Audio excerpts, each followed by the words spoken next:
So if you had one word of encouragement or something to say to the crew who's sitting on that rocket right now, what would you say?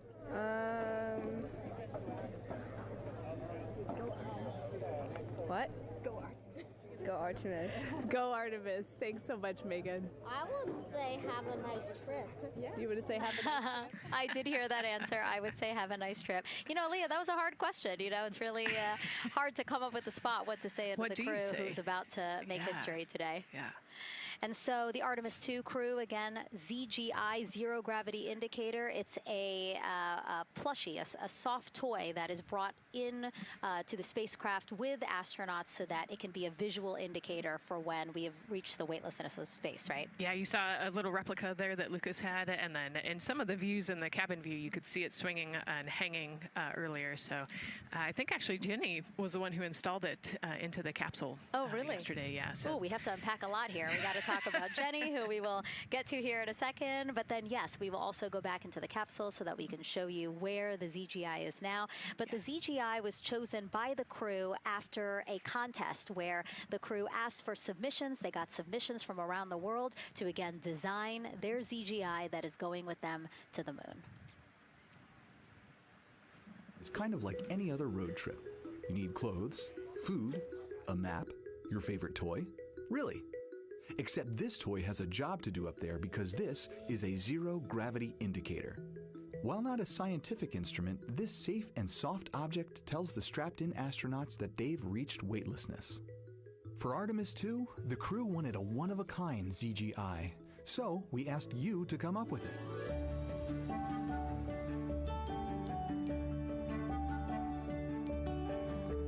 Thanks everyone for sending in your entries from around the world. Over 2,600 of you submitted.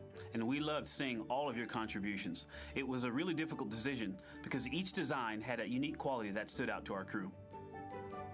In the end, we were able to narrow it down to a top 5 from Finland, Canada, Peru, and 2 from the United States, Kansas and California. In the end, we went with one called Rise. It was a design inspired by the Earthrise photo taken on Apollo 8, which is very special to our crew.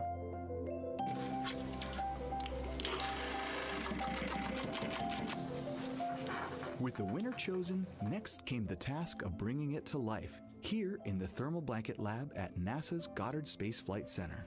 This lab specializes in custom materials to protect sensitive spacecraft equipment and is perfect for creating a ZGI that meets the rigorous safety standards of NASA.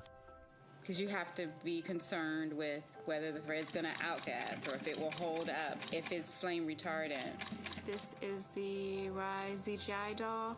All I have left to do is to close the opening here and hand sew the hat on, make sure its stuffing is stuffed in there, and we have our pocket here for the SD card. And on that tiny SD card will be millions of names submitted to virtually join the crew aboard Orion. Got Rise. Not the real one, obviously, but this is a replica. I mean, so clever for Lucas and his family to design. Yeah, I love that he replicated the famous picture that we all love of Earthrise, and then I love that the bill represents the space in between the moon and Earth. It's just such a cute and wonderful way to represent this mission. Yeah, and again, Earthrise, very important to this crew. It harkens back to the picture that was taken by the Apollo 8 crew where they saw Earthrise, and so very appropriate since, again, now here we are going to see Earthrise again with this mission. Yep. So yeah, so this is little Rise here. And then you heard in that video that there is an SD card that is zipped inside with the real ZGI with the crew. So get this, more than 5 million people submitted their names as part of NASA's Send Your Name to Space campaign. And actually, Christina said that her niece and nephew's names are inside that SD card.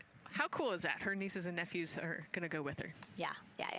Love this. Love that people are engaging in such a cool way. And actually, if we take a look back inside of Orion, we can actually see the actual ZGI inside with the crew.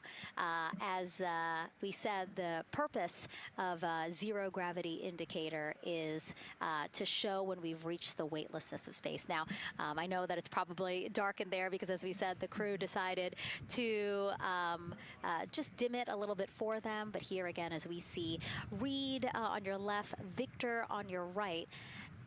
Below Victor, or next to Victor, again, because they're on their back, it's a little weird. It's a little hard to explain their orientation. But between basically Victor and Christina is where Jenny Gibbons has placed the zero gravity indicator.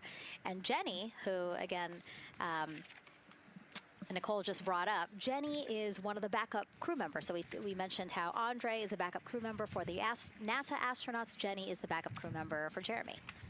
Yeah, Jenny's one of our Canadian astronauts, and yeah, so she's been also helping with preparations for today and helping get the white room ready, get the capsule ready, and she's actually going to be a Capcom for Artemis II as well. Yeah, she's from Calgary, Alberta, completed astronaut training in 2020, mechanical engineer, combustion scientist, and actually before becoming an astronaut, she was an assistant professor. So again, another very well-accomplished person on the team. And I know the Artemis II crew has really enjoyed working alongside both Andre and Jenny. Yeah, actually, Jenny was our EBQ mentor when I went through our ASCANner initial training, so she helped us with all of our spacewalk training, which was kind of cool as well. Okay, and there we have Andre again, number 2, with the rest of the closeout crew team there. Why don't we get another check with Daryl and see how the launch countdown is going.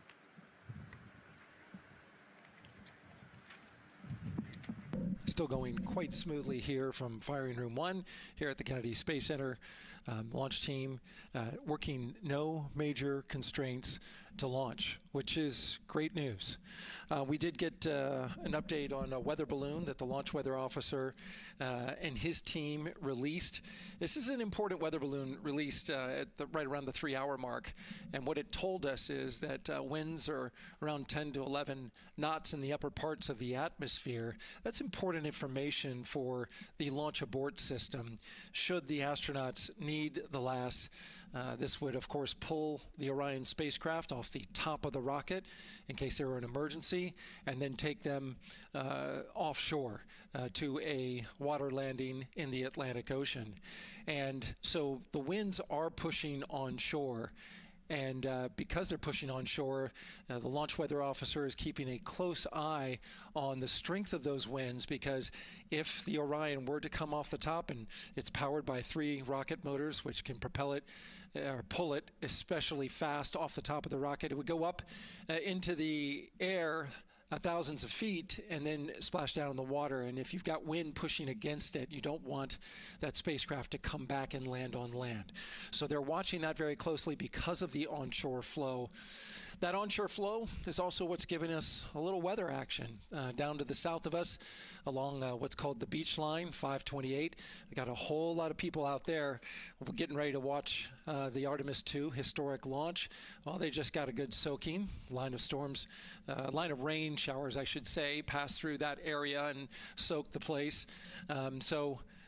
Certainly rain is a possibility, spotty showers from time to time, but overall the launch weather officer tells us that we are trending towards getting that stuff to all push to the west the closer we get to our launch window. A reminder, that window is from 6:24 p.m.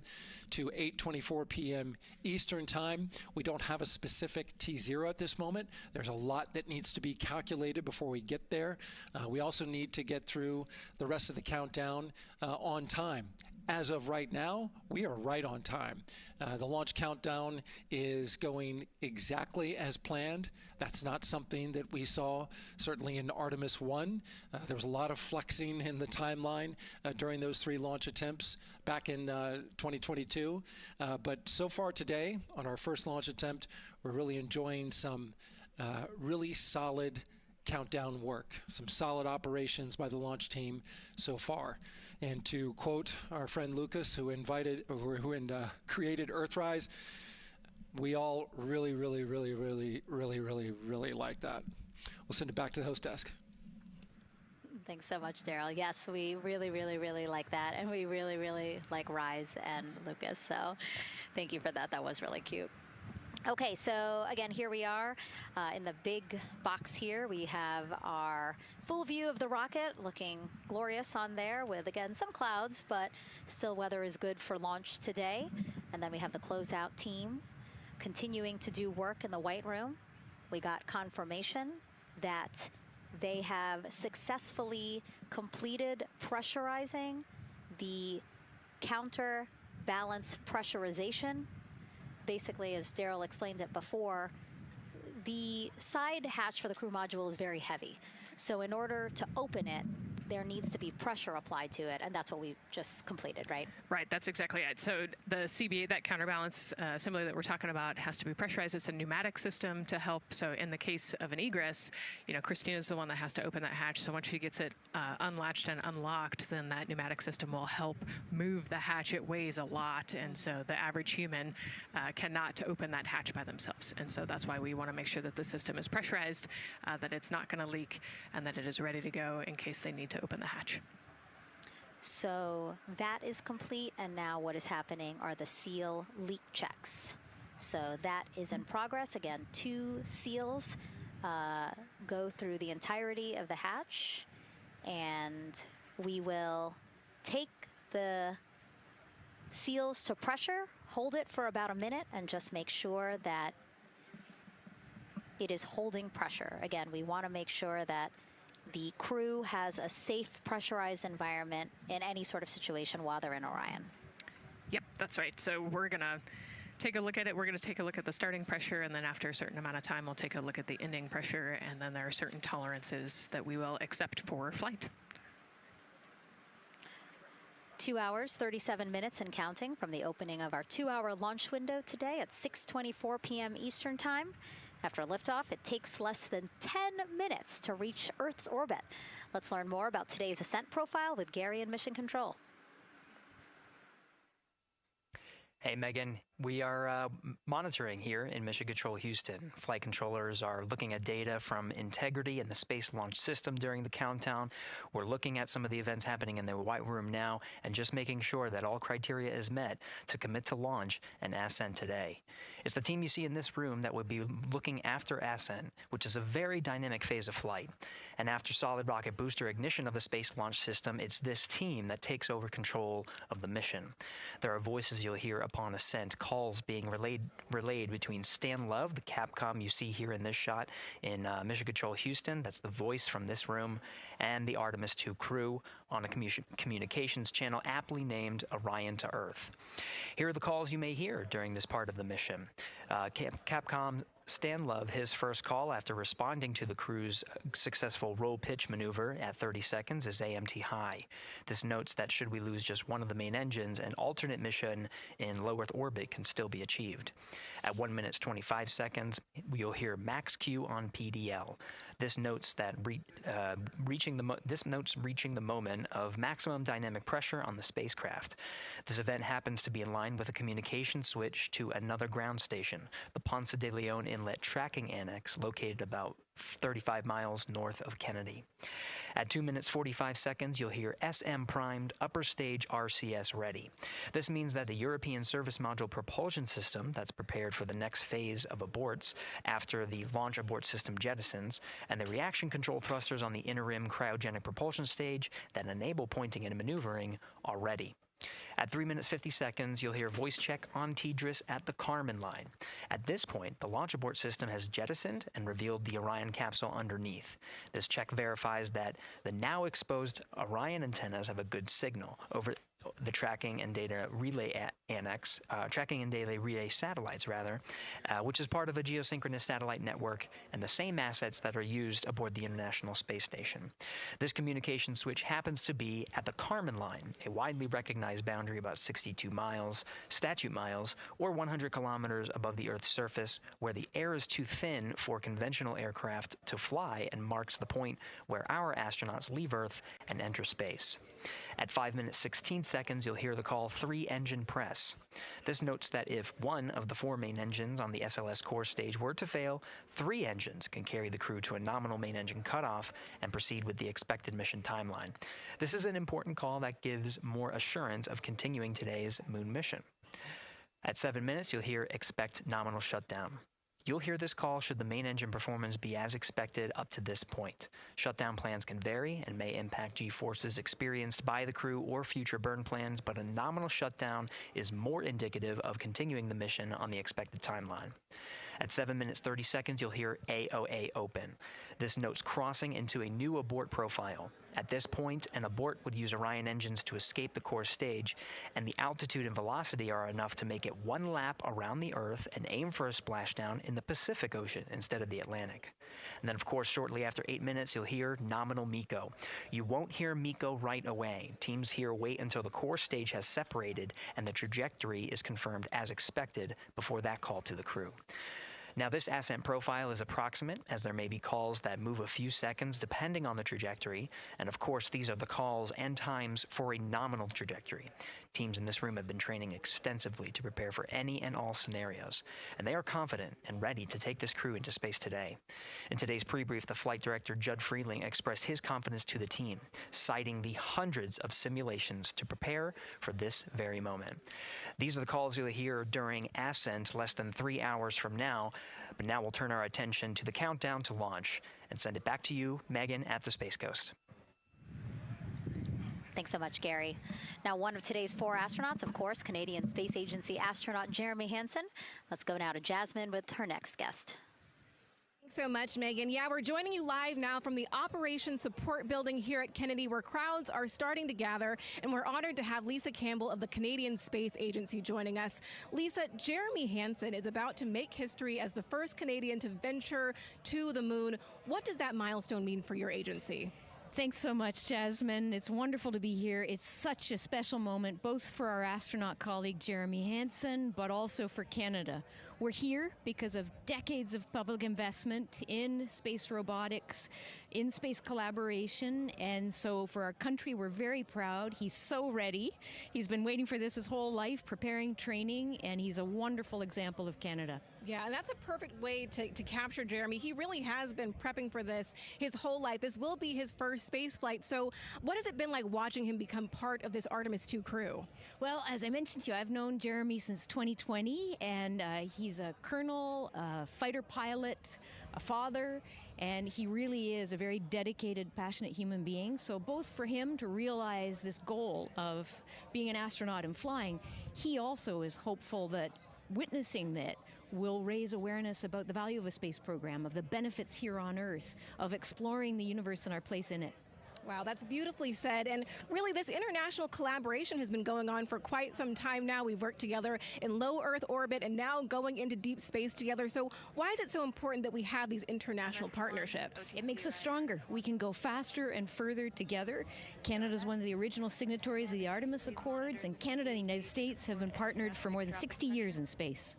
Wow, that is phenomenal, Lisa. And this really is a team effort in many ways. We also have Jenny Gibbons. Yes. She'll be listening in on Capcom. What is her role going to be like? So Dr. Jenny Gibbons has been training all along as the Canadian backup with the Prime crew. Last night, she was in the Orion capsule checking out all of the communications, making sure all of the systems test out and work perfectly. And then she will be among the first Lunar Capcom, helping the astronauts navigate during their mission. Wow, Lisa, that is so exciting. Any final words for the nation of Canada before today's mission? Just, we are so proud, so excited, and we can't wait to welcome Jeremy home. Fantastic. Lisa Campbell, thank you so much for being here today. Thank you, Jasmine. Of course. And with that, let's get back to NASA's Megan Cruz.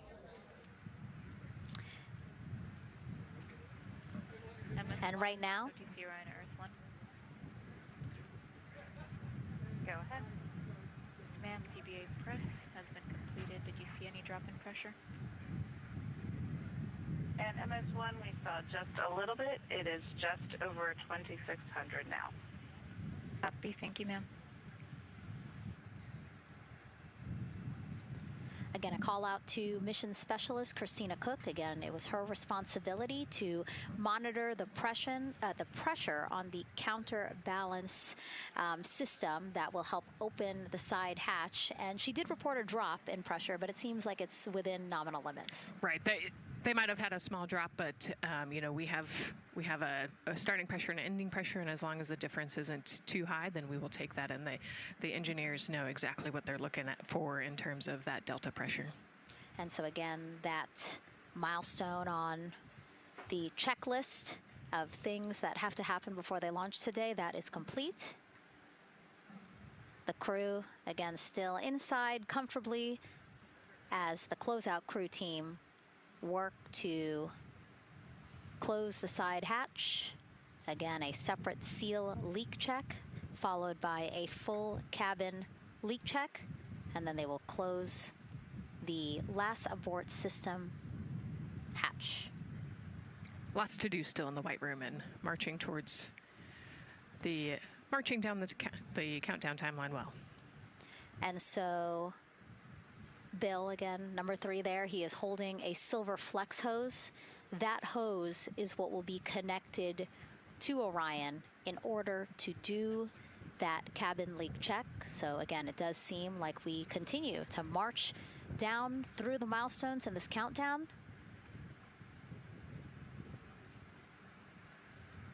Hopefully lifting off today within our 2-hour launch window that opens at 6:24 p.m. Now, right now, people inside the Kennedy Space Center Visitors Complex are learning about this mission. There are great exhibits there about the rocket and Orion, and of course, our Megan Carter with the Moonboard. All right, Megan and Nicole, yeah, you mentioned that checklist before launch. That checklist is going to continue during the mission, as well as there are several vital objectives that we are hoping to accomplish with this mission. So we've talked about the rocket. We've talked a little bit about Orion. Obviously, during Artemis I, we had that test flight, and there were no humans on board. That is our one big difference for this one, and we are going to have that crew this time. So what are they going to be up to during this mission? Let me tell you just a little bit.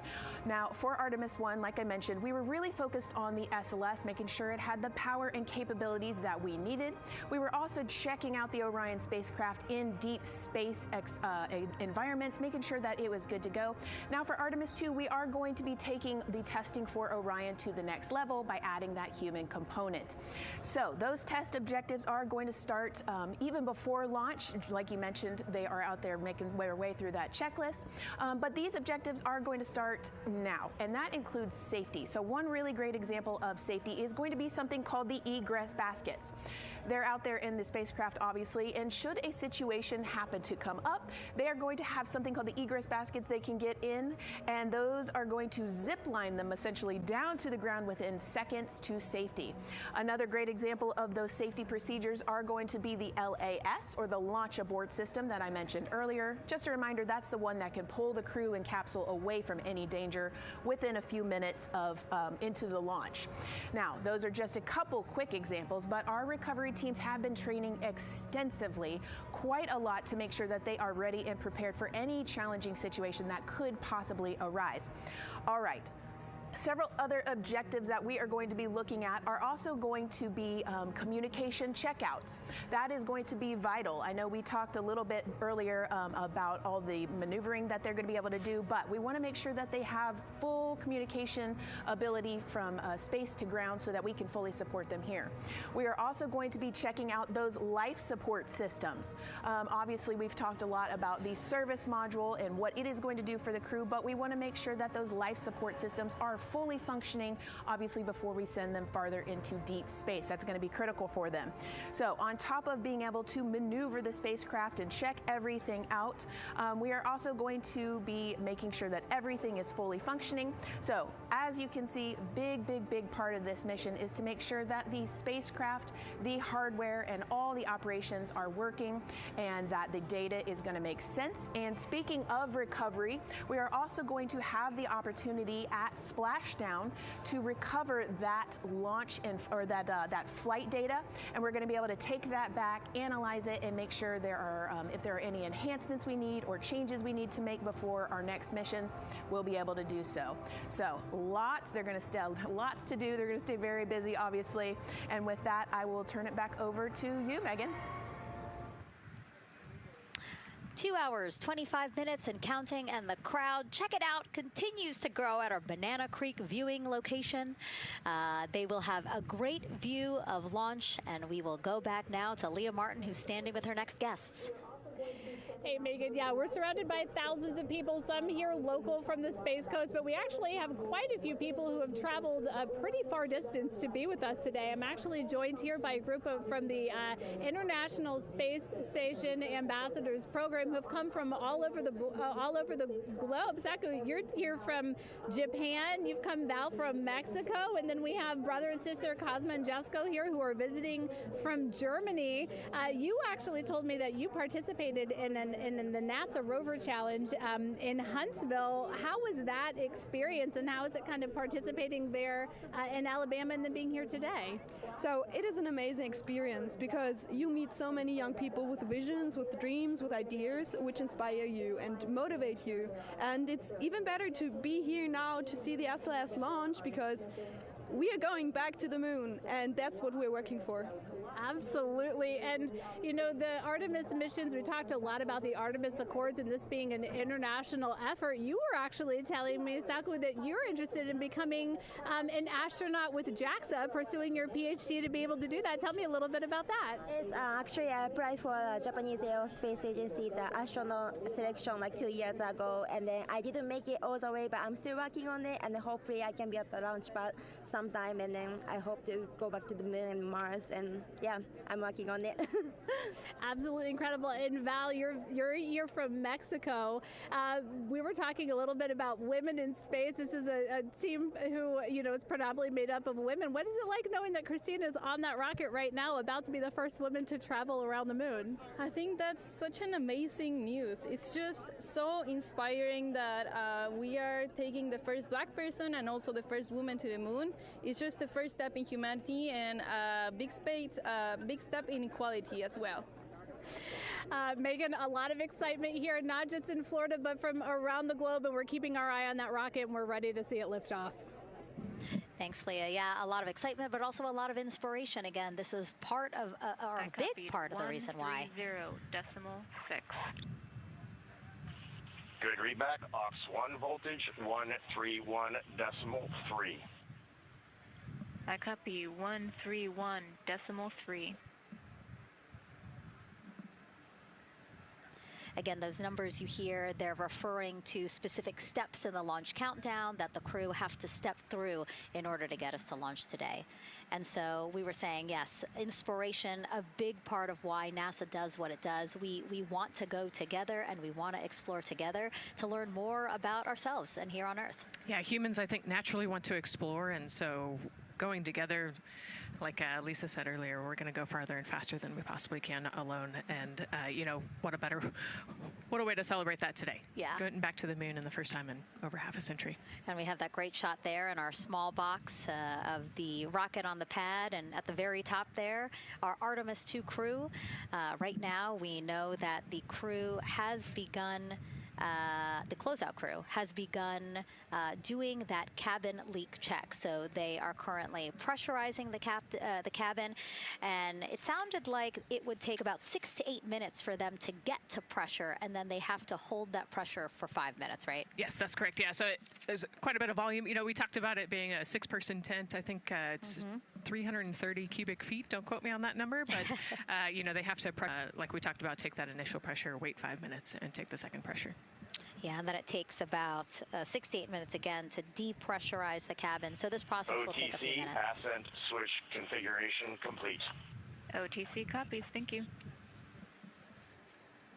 And then after the cabin leak checks, then they will finally close the last abort system hatch. So again, chugging along in the countdown, really excited to, again, continue to hear the crew's voice inside Orion, stepping through all the procedures. Yes, it's exciting to hear them making progress, right? It's all good news hearing the crew talk to the ground and working together to get to the launch. And what I think is really cool is that this is the first time NASA is going to have astronauts in low Earth orbit, but also in deep space at the moon. So here's a message from some of the crew aboard the International Space Station right now. Hello, Megan, and a big hello to everyone around the world counting down together to the launch of this historic flight test. If we weren't in microgravity, we would also be on the edge of our seats.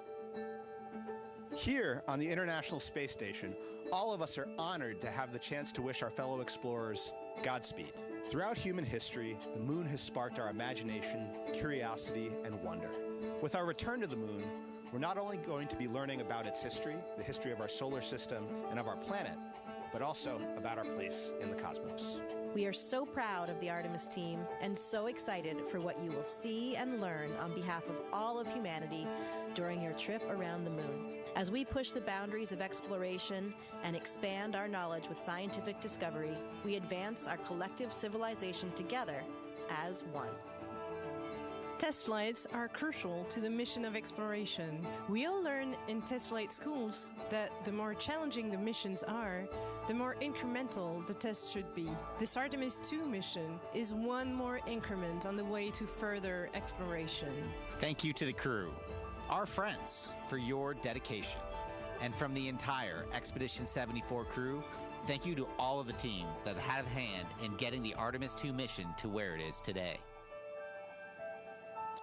Back to you, Megan, as the countdown continues.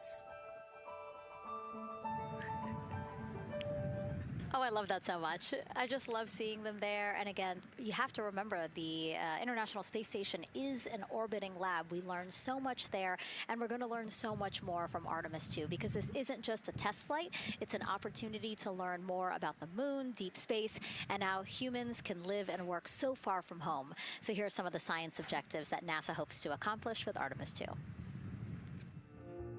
Artemis II is our return of humans to the moon, flying around the moon on board Orion. But along with that, we're doing a lot of great science. One of the exciting things about the Artemis missions to the moon is that science is actually a fundamental pillar of why we explore, why we're going, what we're doing in Artemis. I think it's incredibly exciting that not only are we testing the vehicle, but we're testing science on board. Science where the astronauts are conducting experiments, science riding along with the astronauts. We have astronauts looking outside the window and really observing the lunar surface. It will help us understand the deep space environment. It will help us understand how that environment affects our astronauts, our systems, and life in general. So deep space is a challenge for us because you have to leave Earth's protective magnetic field. Here in low Earth orbit, the crew members are protected from some of the harmful radiation. Going to the moon, they'll no longer be protected, so they'll have a higher radiation exposure. Much like Artemis I, we have so many radiation sensors and detectors that are inside the capsule so that we can fully understand and appreciate the radiation environment for protecting our astronauts. In my hand here, I'm holding a tissue chip model. This is the exact design that's going to be flying alongside the astronauts. We'll be collecting samples from each of the crew members, and we can make these organ chips out of the astronauts themselves. So every crew member will have their own avatar on board, and then upon return, we can evaluate that deep space radiation environment and what that compares to the astronaut themselves. Not only are they going to help change the course of medicine for the astronauts, but revolutionizing that on Earth as well. We're looking at sleep, we're looking at team dynamics, we're looking at how you interact with the environment. We're also looking at the immune system, so what are the biomarkers? We're using saliva as a method to study hormones and different things in your body that may change during a mission like this. And then finally, how do we function after microgravity? You know, being close to the moon, then returning to Earth. Which will ultimately help us achieve our goal of getting humans to Mars. And then on top of that, we have an opportunity to look at the moon from deep space on the far side for the first time in over 50 years. Having human eyeballs and brains back around the moon is going to unlock a new generation of lunar science discovery. The human eyeball is capable of taking in so much data in just a split second. They'll be able to tackle impact history, volcanic history. They'll be able to look at how the albedo, or kind of the shade and hue of the moon and the color of the moon, can tell us something about how that terrain evolved over time. We're integrating science in ways that have never been integrated into human exploration before. We have a front room mission control flight controller position called the science officer. We have a brand new science back room where it's basically our brain trust of lunar scientists and geologists supporting the crews of the future. And Artemis II will allow us to really test how this works so that future missions are really set up for success. We'll also be deploying some CubeSats. They're small shoebox-sized spacecraft of their own. They're each provided by another country, one of our partners. As they conduct their research, they'll complement what we are doing at the moon with Orion. It is so incredibly exciting to be a part of this mission. And it has been, really one of the privileges of a lifetime. I can see the work I'm doing benefit crew members right now and benefit the crew members in the future. So it's incredibly exciting and it's very rewarding. As this rocket launches humanity off of the Earth, we'll be setting the stage through our science to prepare humanity to leave Earth and explore the solar system. And what we learn during this and future Artemis missions to the moon will eventually get us to Mars. Here's Jasmine Hopkins again, now with Nikki Fox, Associate Administrator of NASA's Science Mission Directorate. Thanks so much, Megan. Yes, we're back on the balcony now, joined by Dr. Nikki Fox. Nikki, in this nearly 10-day mission, we are covering a lot of science, from CubeSats to tissue chips. What are you most looking forward to learning? Oh my goodness. I think for me, the most exciting thing is actually being able to interact with the crew while they are flying, doing this historic journey on the far side of the moon. They are going to be seeing pieces of the moon that no human eyes have seen before, which is really spectacular. It's going to be an interesting trajectory. Some of it is in darkness. Then at the terminator, so in darkness they'll be able to look for like impact flashes and things when micrometeorites pummel that poor moon.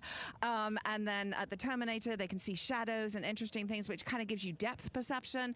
And then of course in the sunlit, picking out everyone's favorite craters.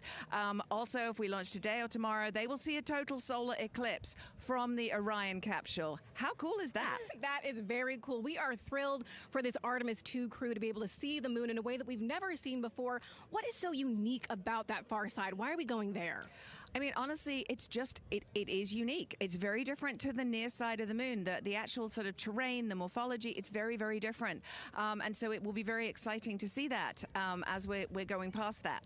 Absolutely. And Nikki, we are performing a lot of science at the moon this year, actually, not just Artemis II. Can you speak to the commercial lunar landers we're planning to send? Yes, we are very, very proud of our commercial partners as they take our payloads for us to the lunar surface. And very excited. Next one up is Blue Origin's Blue Moon Mark 1 going. It's got some science on it. It's got the scalps that went on the Blue Ghost. So we'll be able to sort of look at that plume as it's coming down onto the lunar surface, and then also the laser retroreflector that will be the array that's up there too. So even on that first test flight, packing it with science as much as we can. Wow, Nikki, so much science. It's hard to keep track of everything, but the unique thing about Artemis II is we're sending crew. Can you speak to the importance of the human element of science? Absolutely. I mean, we can program, like we do with our beautiful rovers on Mars, we can program them to do certain things, and it's what we think we need them to do. When you have an astronaut up there, they can make that sort of like really unique split-second decision. The thing I'm most looking forward to is when they think they're going to be looking here, is hearing one of them say, "Oh my goodness, look over there." And I think that's just incredible about how we do that. Also, flying our tissue chips with the astronauts, our Avatar experiment. Here we go, Avatar. Wow, look at that. And that's got the tissue chips samples that matched to the crew, so we'll be able to monitor the effects of microgravity and radiation on that human tissue as we prepare for more and more missions to the moon for longer and longer durations, and then off to Mars. Wow, Nikki, so much science ahead of us, but first we have to launch. Thank you so much for being here today. Thank you so much. Go Artemis. Of course, go Artemis. And with that, let's turn it back over to the countdown with NASA's Megan Cruz. Nikki is so fun. She has so much energy and so much passion about the science. And again, yeah, it's just so important to remember that so much science is happening with this mission. It's not just to test out the hardware and the life support systems. Yeah, you know, you saw the science video, and then we talked to Nikki. Man, there's so much going on, right? We talked a little bit about the lunar observations that we're going to do. And then, you know, she talked about, made a really great point about, you know, the human eye can pick things out that, that a camera or a robot can't necessarily pick out. And so that's why we're sending humans. But also, we're not just doing the lunar observations. The Avatar, like, that's a really cool experiment. You know, they took blood samples from the crew, and then they used those stem cells to make bone marrow and create those little Avatar chips, which is so like, impressive. Feels like scientific, you know, sci-fi movie stuff. But, you know, we're going to look at radiation. We're going to look at all sorts of different scientific experiments. You know, we got the little CubeSats. We're going to go look at space weather. Lots going on. Yeah, even collecting some of the astronauts' saliva. You can learn a lot about the body through the saliva. So just really a lot in a small amount of time in a small capsule. Yeah, you know, scientific discovery. That's why we go back to the moon. Yeah. And so, again, her energy just so... oh my God, I can't find the words. So wonderful, awesome. Yeah. I don't know why I couldn't find the word. So anyway, yeah, just really again, thank you, Dr. Nikki Fox and Jasmine. And so Nicole, what about answering more questions? Let's do it. Okay, great. First one, what was the word I was trying to get at? No, I'm kidding. Let's have the first question up on the screen now.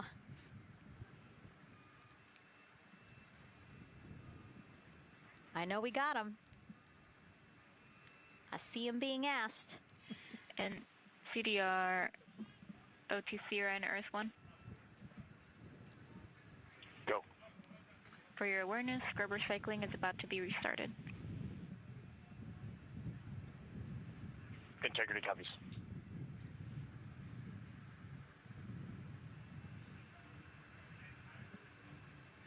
All right, let's try that again. Can we get the next social question, please? What are the G-forces experienced by the Artemis astronauts during launch and reentry? Ooh, you know, these are actually pretty similar to, you know, a Dragon launch or a shuttle launch. You know, we have to accelerate to get out of the Earth's atmosphere, and then, you know, we talked about the secondary burns that they will do to get away from Earth. But, you know, for me personally, it kind of felt like we got slingshotted off the Earth is how I like to describe it. So, you know, you get set back in your seat and the G-forces are into your chest. CDR, OTC, on Earth 1. Go ahead. Moon leak check complete. The cabin is going to be vented to flight pressure momentarily. Integrity copies. That's fantastic news. Yeah. Again, so the spacecraft is holding pressure as expected, and so now they will depressurize it, which will take about 6 to 8 minutes. Exciting. Yes. Yeah. Go ahead, Nicole. Like we talked about, continuing to march towards the launch. Yeah, so the G-forces are into your chest, and it's kind of a slow build, and you can get all the way up to 4.5 Gs into the chest during the launch, and often they have to back off on the thrust a little bit so that you don't get too high in the G-forces, and especially as we go through kind of max Q or that max aerodynamic force, so as they get through the thicker parts of the atmosphere. And then very similar G-forces on the way home, so slow, steady build up to about 4.5 Gs as the rocket actually decelerates. You know, you heard in one of the packages, when they come back, they're going to be going 7 miles a second. Gosh, that's and incredible. So you have to slow down somehow, and to do that, you have to actually, you know, when you brake in a car, you feel those G-forces, and so for the astronauts, it'll just be, again, into the chest based on the orientation. Great. Thank you so much for that answer, Nicole, and for that question. We're going to continue to try to take as many as possible. Again, you know how to send them to us at NASA Artemis. But now we again have another question for you, for our audience. We want to know, what part of Artemis II are you most excited for? Liftoff, Earth views from Orion, lunar flyby, or splashdown? Tell us again on NASA's Instagram or Twitch accounts, and we'll share your answers a little later in the broadcast. That's a tough one. I don't know what my answer would be. I know. I don't know either. I'm excited for it all, but that's a cop-out. All right, now let's head back over to Banana Creek. Again, the crowds there, really excited. People coming from all over the country, from around the world. Why don't we get another check with Leah Martin to see who she's caught up with now? Well, Well, Megan, we were a little while ago talking to some students from around the globe. Today we're actually talking to some local students who are from right here, locally, Merritt Island in Titusville. We talk a lot about the Artemis generation and about the students who are going to become the next generation of dreamers, of engineers, of scientists and technologists. And I'm actually standing with a group of those students here today. Our local high school has actually implemented a really neat new program in the spirit of being able to create these pipelines for employment and engagement. Can you tell me a little bit about what Merritt Island High School is doing? Sure. Well, this is a new program, first of its kind here at Florida, and basically what we're studying is astronautics and aviation, kind of blended the two together. We have flight simulators in our lab, but students are also learning about engineering, aerospace engineering, and we're trying to make all kinds of pathways available for them, trying to give them opportunities to see which pathway they might want to be interested in. So, yeah, just a great opportunity for them to learn about space. We just finished doing a whole model rocket build where the students took CAD software, developed their own rockets, put them together, and launched them right from our school. So it was very exciting. Incredible. And then another local high school, Titusville, you guys also have a similar but slightly different program. Yes, we do space mechatronics with advanced manufacturing, preparing students to build and manufacture things to automate, do automation to build things on Mars and things like that, or locally too. Now, you told me that you're actually trying to figure out a little bit what you want to do when you're done your freshman in high school. What things are you learning in your class here that are really kind of tweaking your interest in the aeronautics field? So we're building a lot of things with like metal and how we're supposed to do it on the rockets. We're also doing computer programming, which would help with NASA and like programming and coding. Absolutely. And you were actually telling me that I think were telling me that you're interested in becoming a pilot. We talked a little bit about the pilot who is on board the rocket right now. How is this program preparing you for your future? I mean, it's teaching me everything that I know about aviation, and it's really inspiring that I get to learn it in a classroom, like locally as well. It's amazing. I love it. And then you were also telling me you're taking this class. What's the most interesting thing you've learned? I really like the whole design part of it, like actually like engineering, like because I want to be an engineer. Engineering the products we use when we build stuff, that's definitely my favorite part, learning how to use those kind of softwares. Absolutely. Well, Megan, when they're seasoned NASA employees, you'll be able to say that you saw them here first when they were still in high school. Back to you at the desk. I can also say that they have fans. Nicole Ayers here. As soon as that girl said that she wants to be a pilot, Nicole went...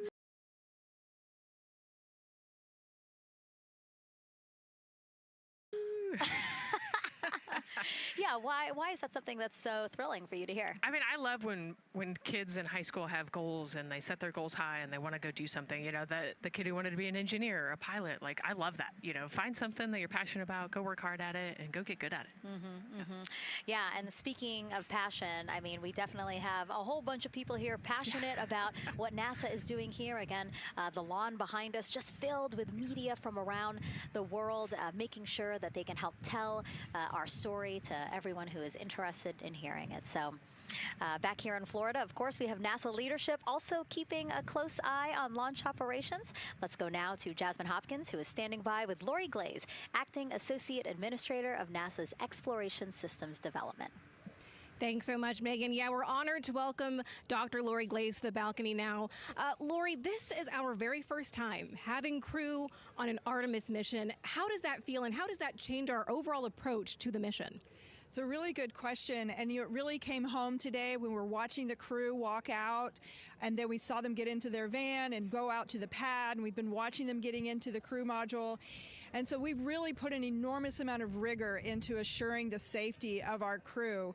One of the most important things on this mission, different from Artemis I, is we now have environmental controls and life support systems. One of the most important things we're going to do on this mission is test those out and make sure that we can keep our crew healthy and safe throughout their mission. We also on this mission have an activated launch abort system, which we had the system for Artemis I, but it wasn't active. But we definitely had that active on this mission. We want the ability, again, if something goes wrong, to be able to have that ability to abort and get them back to the ground again safe. Absolutely, Lori. I mean, as you're driving home, safety is paramount here at NASA, and your program is responsible for all of these Artemis elements. We have the Space Launch System, Orion, ground system. So how do you get everybody cohesively on the same page for a day like launch? And that's a great question, and it's really been wonderful to watch our teams working together. We have the ground systems, which are kind of the bookends of our mission. The ground systems help prepare us to get the rocket ready to take off. They're doing all of the loading of the tanks right now and getting the crew into Orion. And then at the back end, they'll be there to recover the crew when they land in the ocean. But they know that their job is to make sure that that rocket is ready to go and that the crew module is ready to go. And then the rocket itself, the space launch systems, they know that their job is to deliver the crew module to the right point in space so that they can conduct their mission. And then again, they have to make sure that everything is ready, that they set them on the trajectory that is going to bring them around the moon and set them up to land in the right place in the Pacific Ocean. And that's their job, and they know how important that is. And they have to work closely with Orion, which again, they also have to work with all the other teams to make sure that everything's working together. And then on top of that, our flight operations teams, all the people on the ground, they're all working together. They know this mission doesn't work unless every single part of the mission works. Right. Lori, there are so many things that have to work together today. We can't wait to see what happens next. Thank you so much for being here. It's my pleasure. Thank you. Of course. And with that, let's take it back to the countdown with NASA's Megan Cruz. Yeah, and speaking of the countdown, 1 hour, 59 minutes and counting until the opening of our 2-hour launch window at 6:24 p.m. Eastern Time. This is a shot of Jetty Park. It's a nearby popular viewing location of rocket launches, and it is so great to see how many people are here. I mean, this is a Wednesday. Like, people had to take time off of school and off of work, but it's something that they felt like they wanted to do, to be here. Yeah, you know, I think just based on the chatter on the airplane ride yesterday, half of my airplane ride really? They were coming to see the launch. You know, everybody's excited and traveling from all over the world to come see this launch. And it really is a great day. We had some sprinkles here in the crowd, but for the most part, I mean, it's just a beautiful day to witness history. It is, yeah, you know, a little bit of sprinkles, but for the most part, the clouds are staying away, and you can see the blue sky behind us, so hoping for good weather in a couple hours. Absolutely. And so Dr. Lori Glaze mentioned what we learned from the Artemis II mission helps pave the way to sustained human presence on the lunar surface. So what are the objectives of this mission to eventually accomplish that? Let's check in with Gary in Mission Control for more. Thank you, Megan. Yes, the Ascent teams are here in Mission Control Houston, working through their steps to prepare for a go for launch. Right up here on the front board, we're watching the teams in the White Room work through their checklist and closing the hatch as we verify ours, working as one NASA team. What Dr. Glaze said about working across the teams throughout the nation is true. It takes one NASA team to bring everything together and accomplish the mission objectives. The Artemis II is designed as the first crewed test flight of NASA's Artemis campaign, sending astronauts into lunar space to validate systems, operations, and human performance ahead of a more complex lunar landing missions. NASA has identified an extensive list of mission and flight test objectives that serve as a checklist to verify the capabilities needed to land humans on the moon. For the Artemis II mission, there are 5 overarching priorities that cover the mission and flight test objectives. First is, of course, the crew. As the first crewed mission inside the Orion spacecraft, this mission serves to demonstrate the capability of safely sustain the flight crew throughout the mission, including launch, the deep space component, and return. Number 2 is systems. This mission brings it all together to validate the performance of all ground and flight systems needed for a long-term lunar campaign, from launch infrastructure to spacecraft operations in deep space. Third is hardware and data.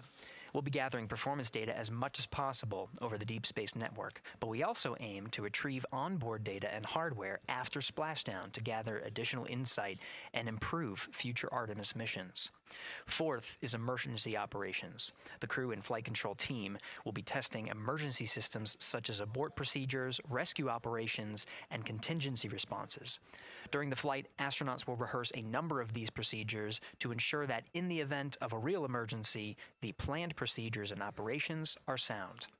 And finally, there's subsystem validation. Engineers will be verifying subsystems across the board to ensure reliability across life support, propulsion, avionics, and navigation systems aboard the Orion spacecraft. Human spaceflight is a complicated endeavor that requires precision and confidence across all disciplines. You may hear the phrase, human spaceflight is the greatest team sport, a few times in today's coverage, and it's absolutely true. Not only does it need mastery of specific components, but the integration extends across thousands of people and facilities around the world to come together and make it all work. A lot of the work from many people has led to this moment, a rocket at the pad with humans on board, ready to put everything we worked for to the test.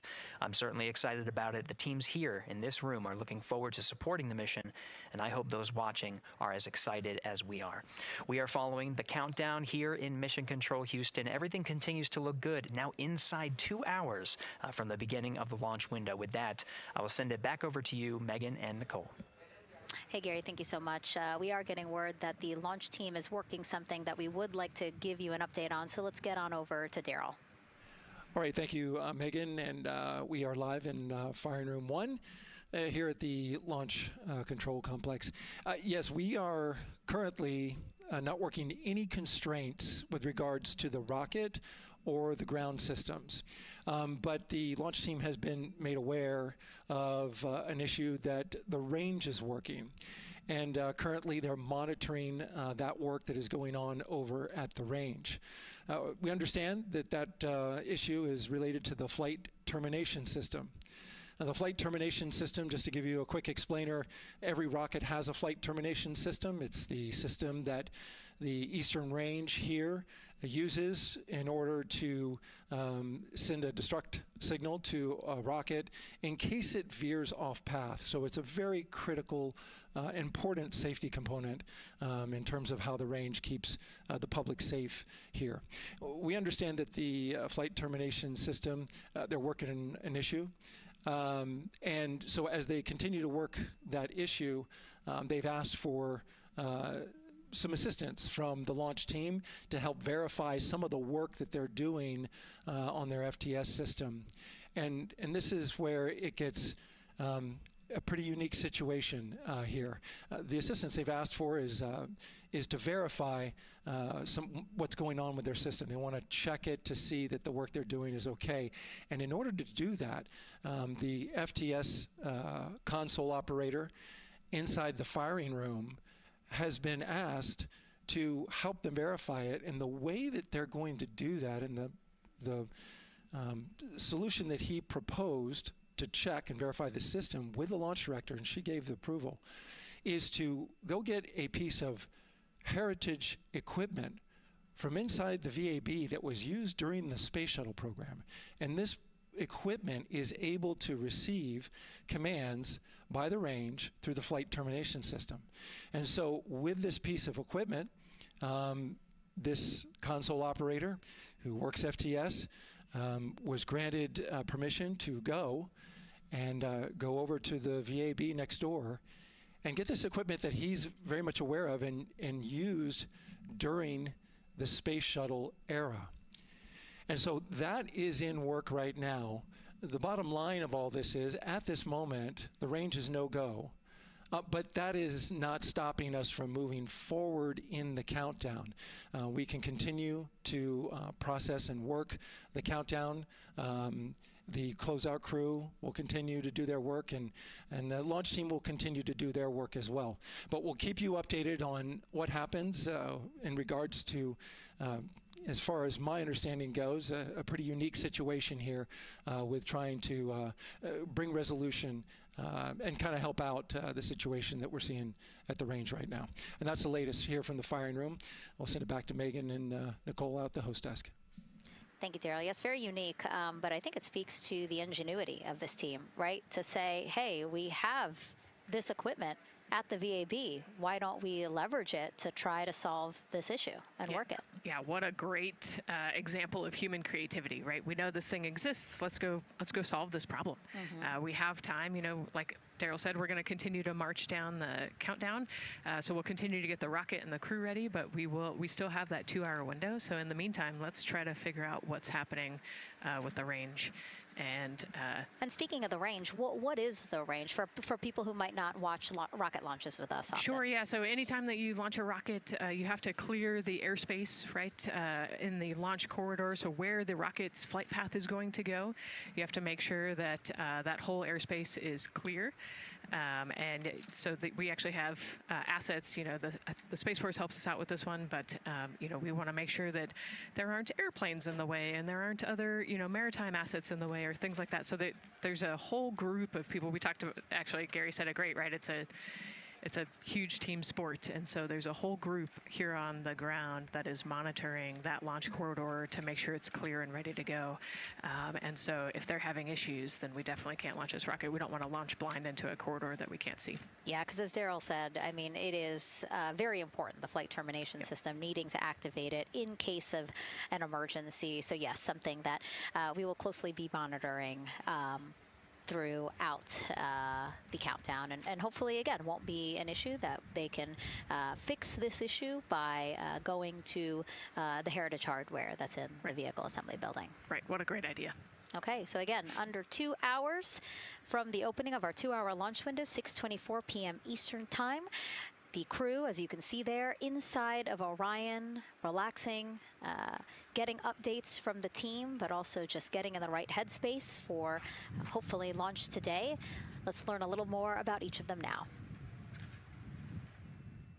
The moon, to me, it's the thing that connects me together with all the other humans in my life. I remember being a little kid lying in bed at night and just looking out at the moon in whatever phase it was in, and I was thinking, man, my friends that live like 20 miles away, they can probably look out and see that same exact moon. And then when I was in the Navy and I would look out at the moon and I'd be halfway around the planet, and I would think, man, my brother can see that moon where he is, and he's halfway around the planet from where I am. To me, it's a connection of life on Earth. We can all look up and see that moon, and it's always changing. The moon is never the same 2 days in a row. I love that.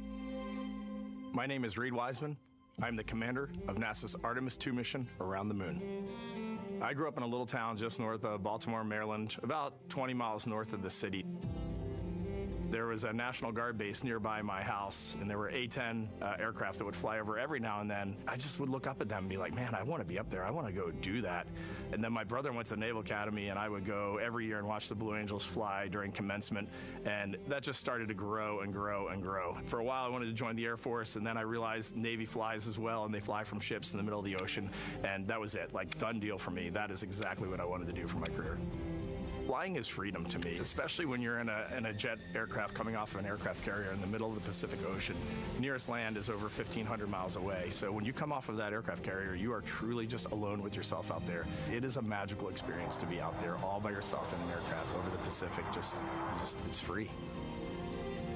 I think anybody who accomplishes something that they set their mind out to, there's no one thing that does it for them. It's a combination of everything. I mean, the way my parents raised me, the way my brother and I, the way our relationship developed over time, my friends, being in the marching band, going to college, setting my own course, learning how to live on my own, being mentored along the way, being, kept on the path to success, but being given the freedom to, make excursions and fail every now and then and regroup and carry on. I think all those things come together in the end to get you where you are. I've had to overcome, I'm a human being. I've had to overcome a lot of fears. I'm pretty scared of heights. I joked about that on the International Space Station, but it turns out I'm only scared like at the edge of a building. When you're up on the International Space Station, even though you're 250 miles up, I never had that feeling of falling or that I was, at risk up there. I just kind of loved the feeling of floating and looking down at Earth. There have been challenges all throughout my life. By far, the biggest challenge was losing my wife in 2020 to cancer and now raising 2 daughters who are grown up now, but that's been the biggest challenge by far I've ever had to face. It is not easy being an only parent, trying to work a full-time job, and raising 2 kids is something that I think about every single day. I'm very proud of the work I've done. I haven't always done it well, but I've always shown up and tried as hard as I possibly can. I do wonder what it's going to be like when we are really far from Earth and can see it. The sensation of being so far away from everything that you know. I had that sensation on the space station the first time I got to sit in the cupola for a really long time. So I can only imagine what that's going to be like from 200,000 plus miles away. My name is Victor Glover, and I'm the pilot for NASA's Artemis II mission around the moon. When I was in 4th grade, I was 10 years old, and that's when the Challenger accident happened. And it helped me understand how the general public felt about the astronaut corps. Right? Like, these are the people that we want to be. And that just gave me an easy thing to strive toward. The biggest fear that I've had to overcome in my life is doubting myself. Going to college when no one in my family had gone to college was a huge risk. I had more confidence in my athletic ability than in my academic abilities. I could play football with those college students that I saw on TV. But my classmates that I saw in the lab and around the University Union, I didn't know if I had what they had. I think addressing that self-doubt was a part of, swinging for the fence and trying to go get an engineering degree, not just go to college, but get an engineering degree and then go do something challenging and technical like flying. Apollo is known for sending humans to the moon. Artemis has an opportunity to continue the Apollo story, but I actually think it's important for this story to stand on its own. Artemis is a new program, and we're trying to do new things. And it's great to compare and contrast. When you look at our spaceship, you can see parts that were designed, built, and integrated in another country. When you look at our crew, you see that our crew is international. There are also men and women. And I just think that comparing and contrasting makes the story even richer. The piloting role specifically, I will have an hour and a half or so where I get to fly the spacecraft by hand. We haven't flown that many spaceships. And so the ability to fly one actually in space on a test mission is just a really unique opportunity. I can't tell you how I'm going to feel when we fly by the moon and see the moon up close and the Earth from 250,000 miles away, but I don't use the word excited because I'm focused. What we do, this is very serious and it's very risky, and we are all intimately familiar with that risk. And so if we go out there and we're successful and we can pass that baton on to Artemis III, that's something to really be excited about. I tell a story, which is one that my dad told me before the Apollo missions when he was just a very little boy. He was looking up at the moon with his mom, and his mom said to him, "Don't worry, Ronnie, we'll never get there." Fast forward maybe 70 years later, it's his daughter that's actually going there. And I think that long arc is something that we can all learn from. The idea that the seemingly impossible becomes possible if you just believe in it and are willing to work hard and come together to achieve it. My name is Christina Cook, and I'm a mission specialist for NASA's Artemis II mission around the moon. When I look back at my dreams as a kid, I definitely never thought I would actually get here. I was very pragmatic. Even though I'm a dreamer, I knew that the odds were way against me again, so I might as well do something I'm loving in the meantime. I definitely loved science and math in school and, did pretty well in those things, but I also loved being active. I was always outside. I loved things that made me feel small. I loved looking at the night sky, oftentimes between the pine tree branches, or I loved the ocean. North Carolina also has mountains, and when we would go there, I just loved the vastness of all of those things. I loved how they made me feel and what they made me think about, and the vastness of the universe and how much out there was to learn. I'm drawn to exploring. I'm drawn to challenges that involve both mental and physical, and I'd much rather be solving problems wearing a whole lot of equipment and in a harsh environment, and that's just something I've carried with me ever since I was a kid. Thinking about the fears or challenges that I've had to overcome, there are just so many. I mean, basically, that has been the journey. I always say to people, do what scares you, and that means I have to follow my own advice. So doing what scares me meant getting on a plane and going to the Antarctic, getting on a plane and going to study abroad in Ghana, applying to become an astronaut, opening the EVA hatch in the airlock and going out of it into the darkness, strapping myself onto a rocket, And so for me, I think that no matter what the challenge, recognizing that if people believe in you and you believe they believe in you, the challenges seem always a little bit easier. To me, the moon, it represents history. It is a witness plate. Everything that's ever happened to the moon is still written on the moon. Every single person has looked at the moon their entire lives. We see the same moon. That's something really special. It's just the epitome of a symbol of something that's in each of our hearts, but that's also represents exploration and reaching. I have this very distinct memory of seeing an image of an astronaut standing on the moon. It's burnt in my brain because I went back to it so many times in my childhood, and I would look at that image, and I know it had a huge impact on me that humans had walked on the moon. My name is Colonel Jeremy Hansen. I'm an astronaut with the Canadian Space Agency, and I'm a mission specialist on NASA's Artemis II mission around the moon. My elementary school years, I grew up on a farm outside of London, Ontario. I spent as much time as I could with my dad on the farm. I learned the value of hard work, for example. If I wanted to go to work with Dad, it was going to be a long day, and I was going to have to not complain, or I wasn't going to get to go the next day. I had a treehouse. I had a vivid imagination. And I changed my treehouse into a spaceship. I made all these dials and controls. I had circuit breakers for switches that I found in the barn. And I was exploring space in my imagination. The most important thing I did to get to where I wanted to go in life, which was flying fighter jets and eventually becoming an astronaut, is I shared those desires with other people. And it turns out, just like you don't go to the moon on your own, if you could, I would have done it a long time ago in my treehouse as a kid. You have to go as a team. I think the biggest impediment to achieving my goals was, of course, myself. And I think that's a common human experience. There are many times where just little things would get in my way, and my immediate interpretation of that was, well, now that goal's out the window. You know, people must have lifted me back up, and somewhere in the back of my head, that persistence came through. And I think that's a common human experience, to doubt ourselves. I've come to this, I guess, realization that I believe that we all have gifts to contribute, and the goal is to figure out how to use your energy towards adding positively to humanity's existence on this planet. But I love it when humanity sets big goals, like sending humans to the surface of the moon with an eye to eventually going to Mars, because when we do that, we can bring together genius from not just even in one country, but around the world. I've also learned from my indigenous mentors that they refer to the moon as Grandmother Moon. So you've probably heard of Mother Earth. They use Grandmother Moon because Grandmother Moon is responsible for the water in their community, just like the moon moves the water around the planet, affects the tides. And I think that's a really beautiful thing for us as we go back to the moon, to think about all the different cultures around the world and how they view the moon differently. And that's really neat because we all share that same moon in the night sky.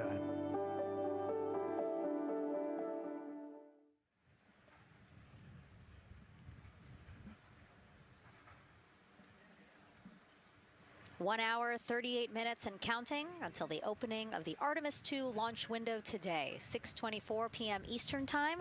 And we are looking at the rocket and Orion out on the pad, historic launch pad 39B here at Kennedy Space Center. What a great view, Nicole. Yes, it is. You know, we can see the clouds out in front of us, but they are to the west. And you can see that there's some blue sky peeking through behind that rocket, which is good news.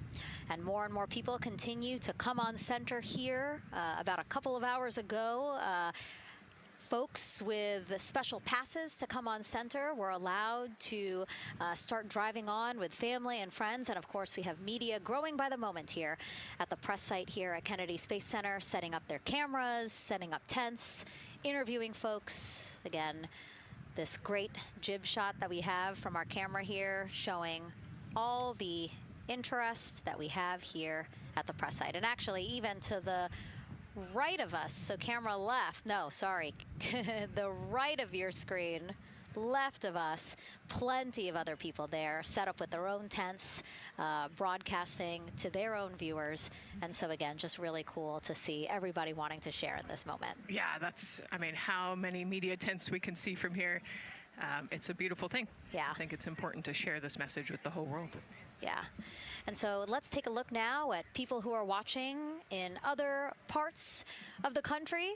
We have this shot here from the U.S. Space and Rocket Center in Huntsville, Alabama. Oh, man, look Just at that. kidding.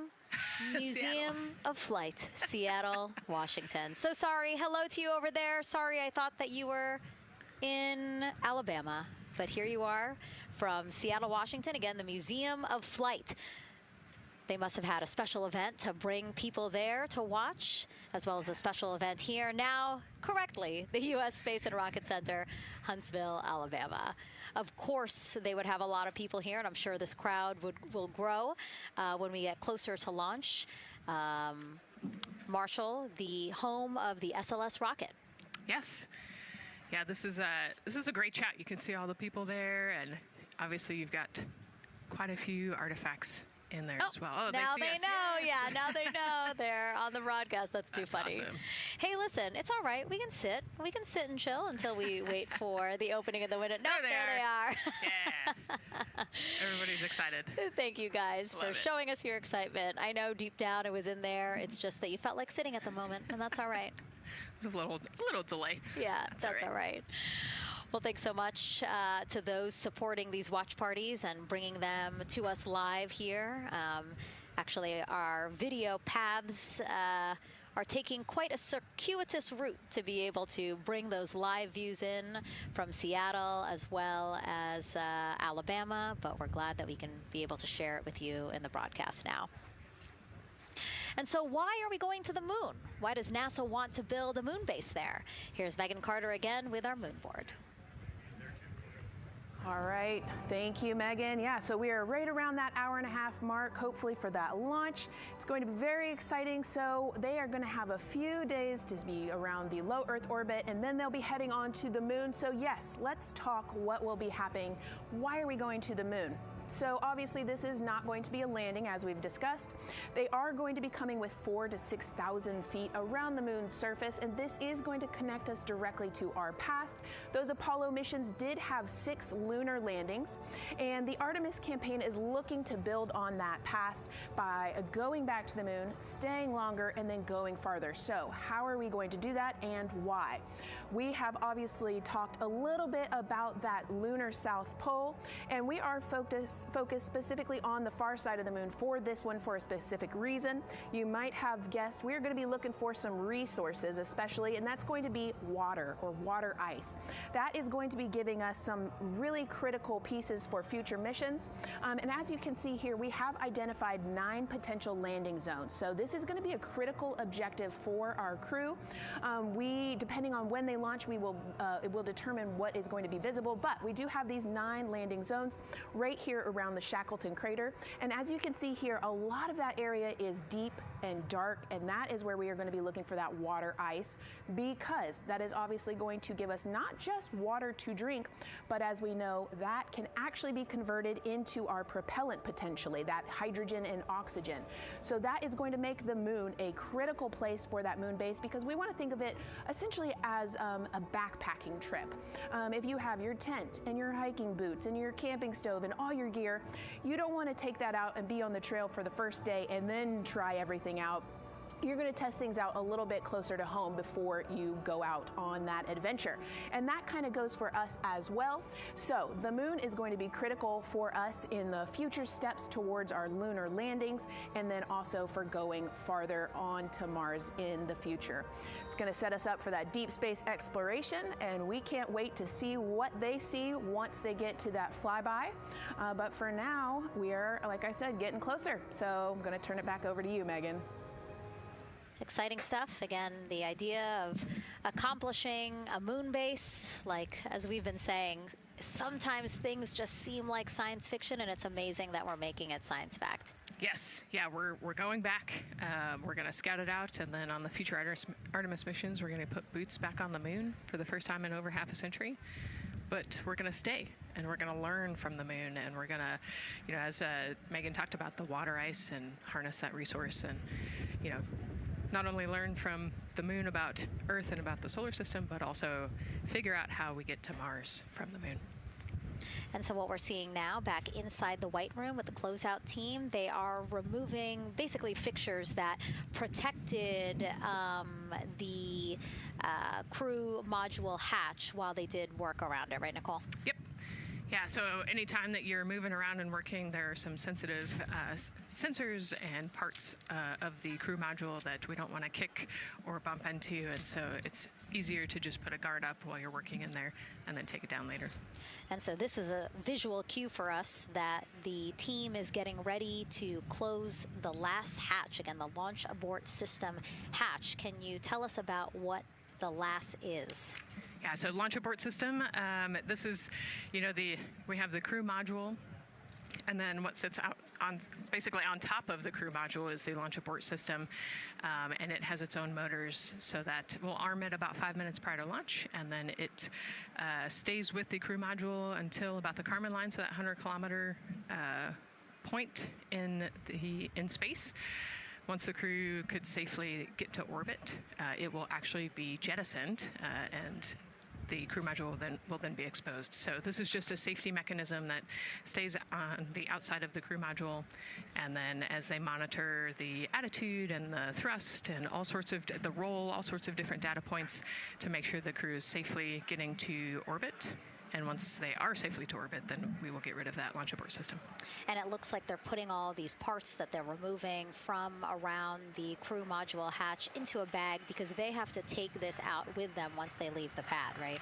Yes, yeah, we don't want anything left up there in the White Room, and especially because that crew access arm will move away from the capsule and the rocket, and so we want an empty White Room, no FOD like we talked about, so that we can have a safe launch. And this orange tube that you see on the right side of your screen, that had been inside the crew module providing breathable air to the crew. And now again, with the crew module closed and them getting ready to close the second hatch that has been removed and is out of the way. So again, the closeout crew can continue to do their work. Yeah, that's just a duct to provide some cooling air and some breathing air to the crew and the closeout crew while they're in there. That's actually a good point, yeah. And so as we continue to watch the crew prepare to close the launch abort system hatch, why don't we take a look at the crew's mission patch? Now, crews have designed their official mission patches since the Gemini 5 launch in 1965. Reed, Victor, Christina, and Jeremy, they really wanted to play on the abbreviation of Artemis II to all, signifying not only the second major flight of the Artemis program, but also a mission to explore for all, by all. The crew chose the iconic Earthrise photo for a reason. It was taken by the Apollo 8 crew in 1968, the first crew to ever fly around the moon. The mission was to prove teams then were ready to land on the moon the same way Artemis II hopes to fly around the moon ahead of a lunar landing with Artemis 4. This time, as we've been saying throughout the broadcast, to stay on the moon and pave the way to Mars. Yeah, we talk about incremental steps, right? And so Artemis II is very similar to Apollo 8 in terms of that increment. They're going to fly around the moon and set up the rest of the Artemis program for landing on the moon, but also with a nod towards the fact that we do this for all humanity. And I love the thoughtfulness and how much importance they put on their patch design. Another camera angle of inside the Orion spacecraft. I was going to say we might be able to see Rise, but I think it's right behind Reed's foot there. And so to orient people again, so basically we have Christina in your upper right hand, Christina in your upper left hand corner. Then you have Jeremy below her. And then the feet you're seeing, those are Reed's feet. And then next to him, the upper right hand corner, that is Victor, who's unfortunately hidden by Reed's feet, but again, that is the orientation of the crew inside Orion right now.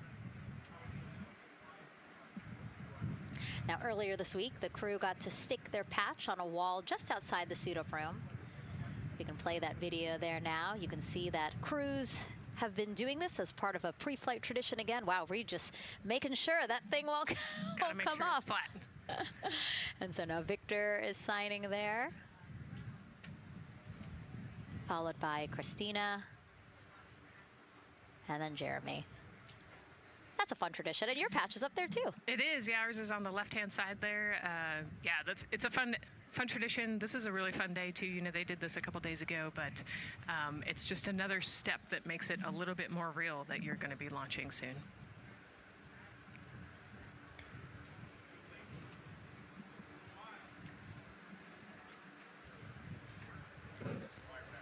Again, we talked a little bit about this before. The basically like a computer there on Jeremy's leg, a way for him to just check out the data, see some of the data that also Reed and Victor are getting to see, but in those much bigger displays for Orion. Right, yeah, it's basically a tablet on his leg, and it's actually plugged into a cord nearby that allows him to have a screen repeater so he can see what they're looking at.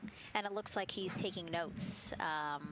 Can you talk a little bit about what that is? It's part of, all of them have like a little procedural book, right? Right, yeah, so they have what we call a knee board, and they'll have blank pages to take notes on. They might have a cue card or procedures, or they can be kind of custom built to what each crew member wants for their knee board.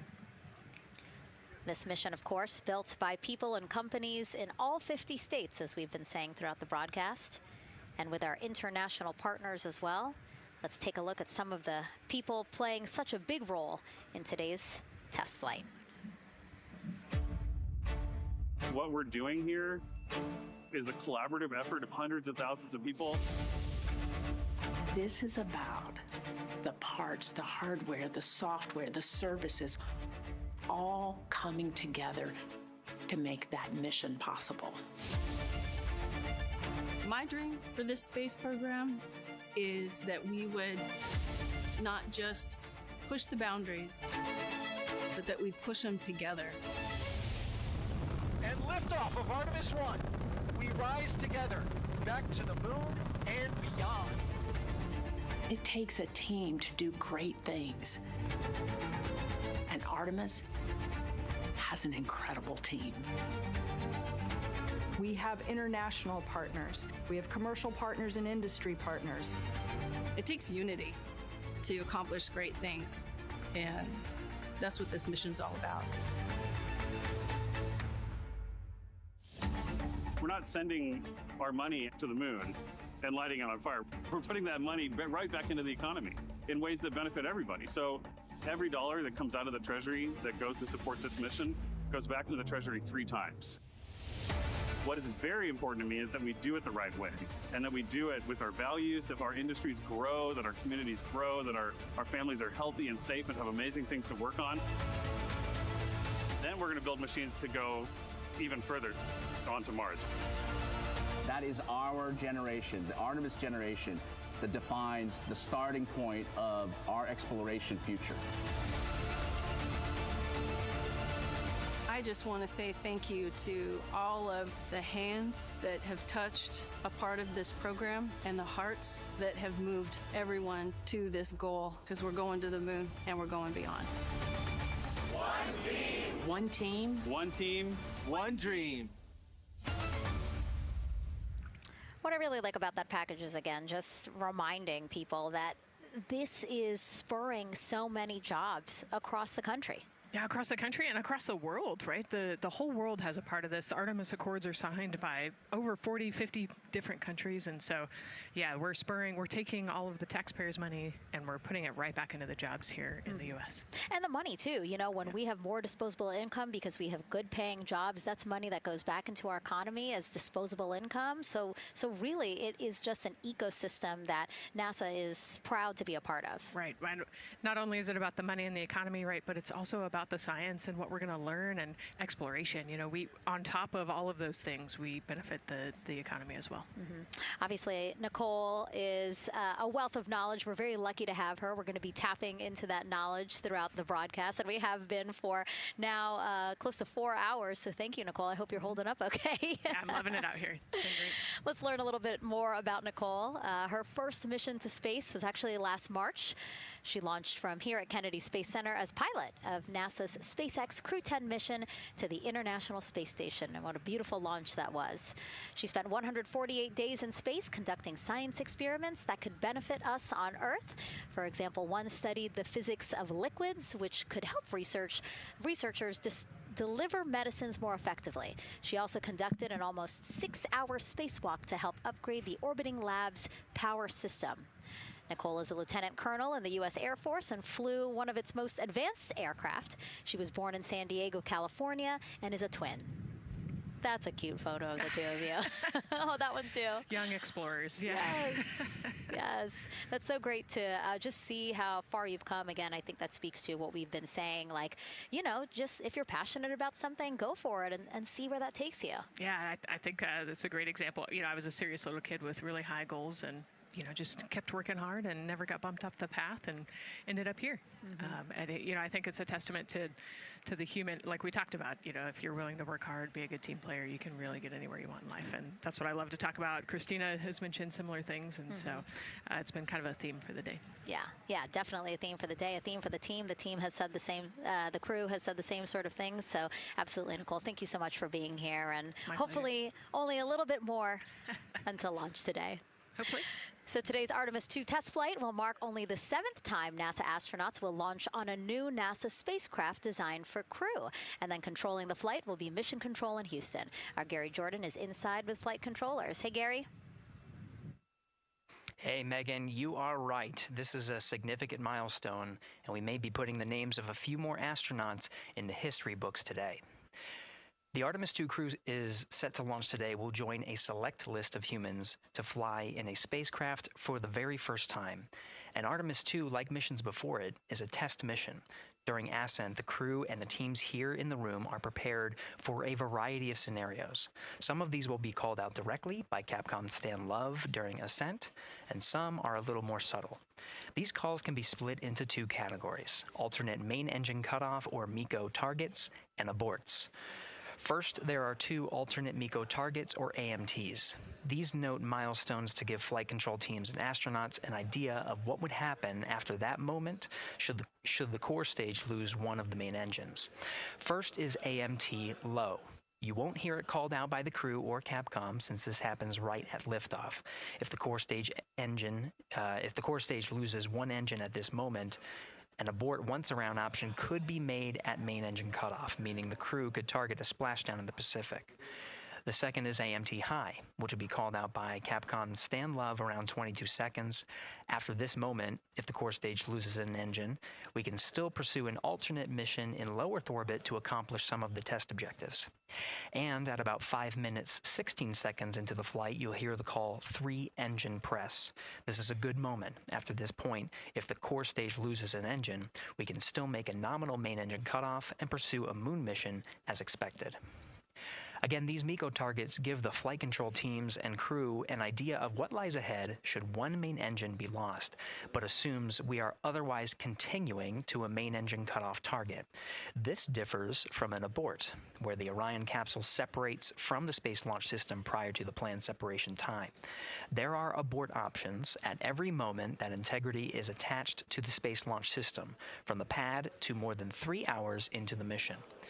During the first 8 or so minutes of powered flight, there are 3 abort options.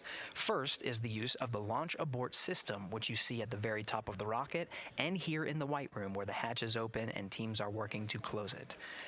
This particular abort capability can be used from here at the pad through roughly 3 minutes and 22 seconds into the flight. Next is an untargeted abort splashdown, or UAS. This uses Orion's service module engines to escape the SLS and becomes available immediately after the launch abort system jettisons. Third is an abort once around, or AOA. You'll hear Capcom Stan Love call AOA open around 7 minutes 30 seconds into the flight. This also uses the service module engines, but the burn profile is a bit different to aim for a splashdown in the Pacific after one trip around the Earth. NASA's expedited recovery teams are staged off the coast of San Diego to get to the crew and integrity quickly for this abort option. An AOA option continues to be available until solar arrays are deployed on the Orion service module a little more than 30 minutes into the mission. At this point, an abort to orbit or ATO option becomes available until separation from the upper stage around 3 hours and 23 minutes. Mission profiles can vary depending on when an ATO is executed in that window, but with power being drawn from solar arrays, it buys more time for astronauts and flight control teams to make decisions and stay in Earth orbit, return for a splashdown, or continue to the moon. The Artemis II crew and flight control teams are well trained on all of these scenarios, and the calls you hear to the crew on Orion to Earth may help them be in a ready state for whatever challenge may come their way. At this time, we're not tracking any significant issues here in mission control in Houston, Texas. That would be showstoppers for today's launch. We're continuing to, of course, monitor the countdown along the way and make sure all systems are go for when we reach T0. With that, I'll send it back to you, Megan, at the Kennedy Space Center. All right, we are ready for another reading if you are ready over there. Yes, sir. CBA is steady at 2,600 PSI. All right, copy that. And you know, the more times we ask you to do that, the closer we get to launch, so that's a good thing. Copy. You heard it there from NASA Test Director Jeff Spaulding. The more that they keep on asking her how the pressure is holding in the counterbalance assembly mechanism is a good thing, because it means we are getting closer to launch. So that's amazing news over the loops that we just heard on Orion to Earth 1. Again, that communication channel with the crew. But now I want to get back over to Daryl with the launch team. He has an update now on the flight termination system that the team was tracking. All right. Thank you very much, Megan. And we're getting an update now from the launch team as we speak.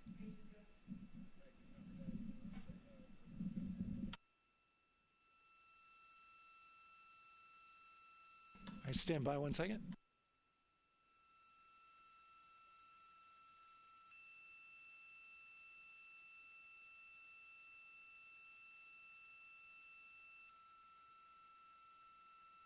Okay. Sorry about that. We're just getting an update, in fact, about what I was about to report out on the range. And the good news is the range is go. So we reported that they were working to verify their equipment regarding the FTS system. And they asked for a little of that verification work to be done by one of the FTS engineers here in the firing room. He went out to the VAB to get some legacy hardware to help out with it. But in the end, this is a fix that the range had come up with to get clearance, to clear the range rather, and to as well work the FTS system. And so now they are go. Again, the range is go. That is no longer a constraint. And so you combine that with the fact that the rocket and the ground systems here also working, no constraints, clear board here is great news. So again, the range is green, and we're continuing to work through the countdown. We got a weather update that came in to the launch director from Launch Weather Officer Mark Berger. He reported out that there's still a little bit of feisty weather activity that's happening up in the Titusville area. That's the city neighboring the Kennedy Space Center. Those showers had passed over Kennedy, and then now they're currently over in Titusville, currently still within that mile kind of constraint of flight through precipitation rule. But we're still far enough from the window that it looks like it won't be an issue. And in fact, we're seeing some good sunlight now breaking through onto the launch pad. As you can see, it's actually shining on the other side of the rocket here. But to the west, we're starting to see some of that clearing that was forecast. And so the launch weather officer held his forecast for 80% go for flight during our launch window tonight, which, as a reminder, is 6:24 p.m. Eastern Time until 8:24 p.m. Eastern Time.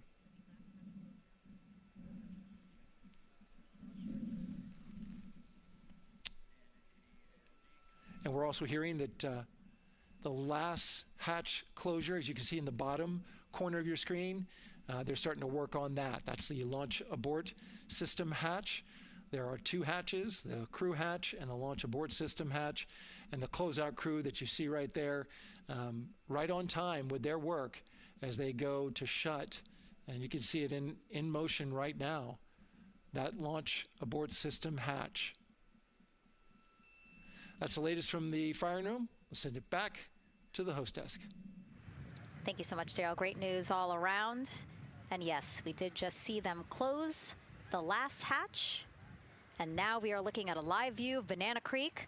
Lots of people there, I'm sure, relieved to hear that that issue with the flight termination system has been resolved. And we are go for launch. Go for launch from the range, go for weather, and go from all of them, I would imagine. Yes, it's got to be exciting. The crowd is building. And as Daryl said, you can start to see the sun poking out here, and we can see all the clouds are moving north and moving away from us. So it's all good news. And so as we know, we have our Leah Martin down there at the Banana Creek viewing location, and she's standing by with some other guests. Hey, Megan, I don't know if you heard that huge cheer just now. If you heard a big rumble, as soon as Daryl said that the range was clear for launch, everybody clapped. It was super excited as we get to these final countdowns. Standing next to me, I have Hudson and Maddox, the son of brothers here. And I asked you a little bit earlier, how excited are you to be here for launch? What did you say? I'm very excited. It's our mom's birthday, and you know, not a better way to celebrate right now. I asked you on a scale of 1 to 10, how excited are you? Would you say? 11.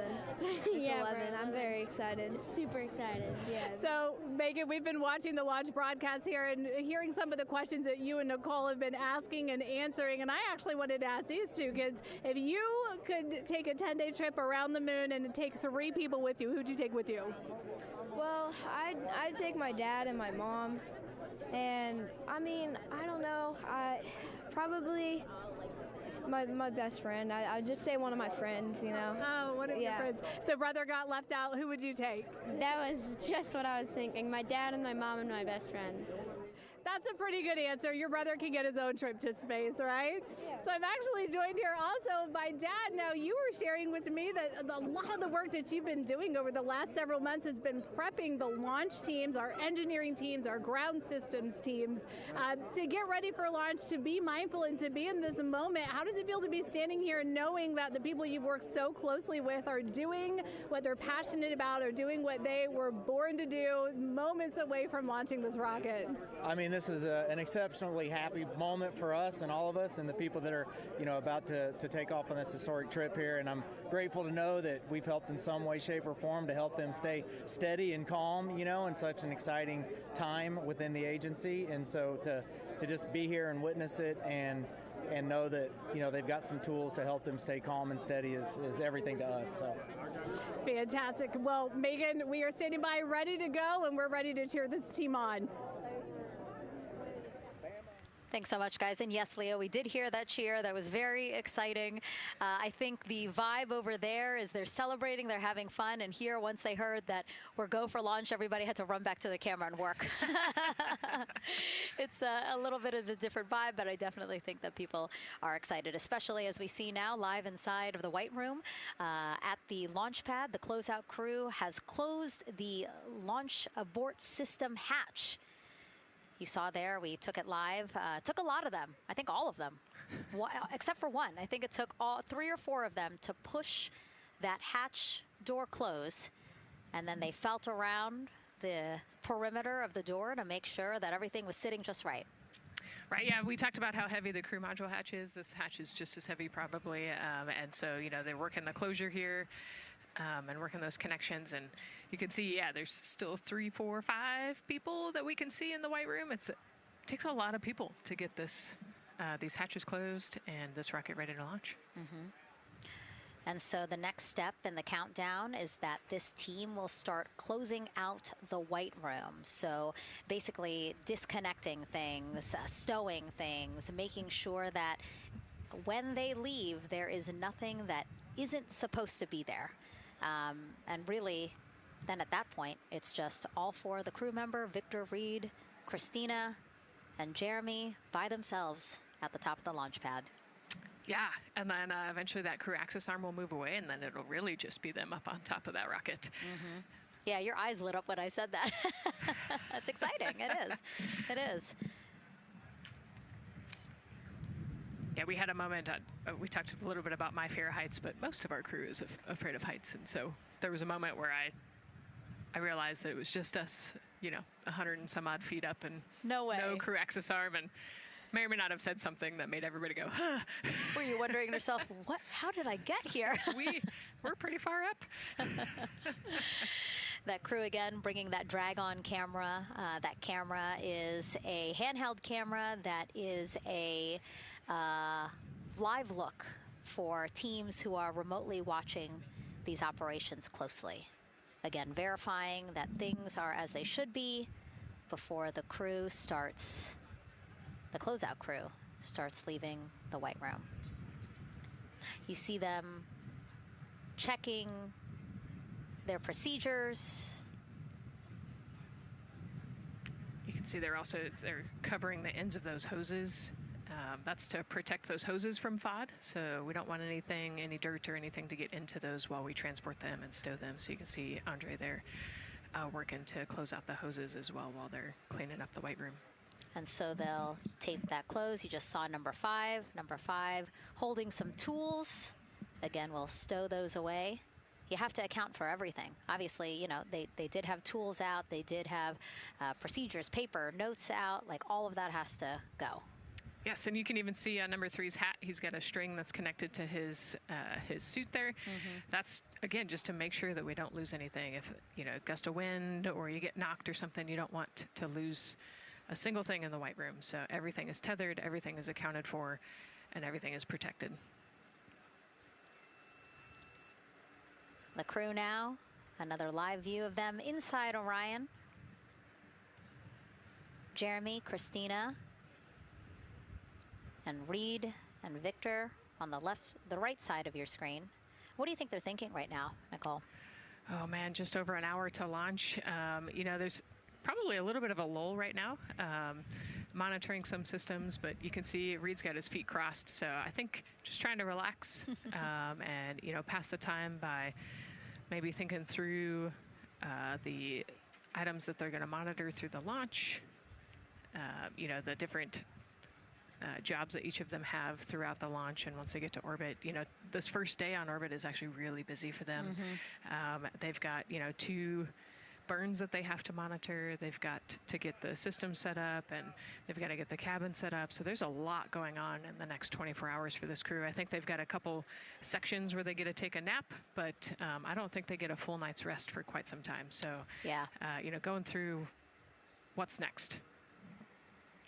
And so as we say that, I mean, imagine what it would be like to live in a spacecraft for 10 days. Let's take a look at what life will be like in Orion. Artemis II is our first crewed mission back to the moon since the Apollo program. A lot of the focus of Artemis II is really checking out systems to be sure that we're ready and well positioned for continued human exploration. My name is Susan Baggerman, and I'm the Chief Health and Performance Officer for the Orion program and the Artemis II mission. And this is 10 Days in Orion.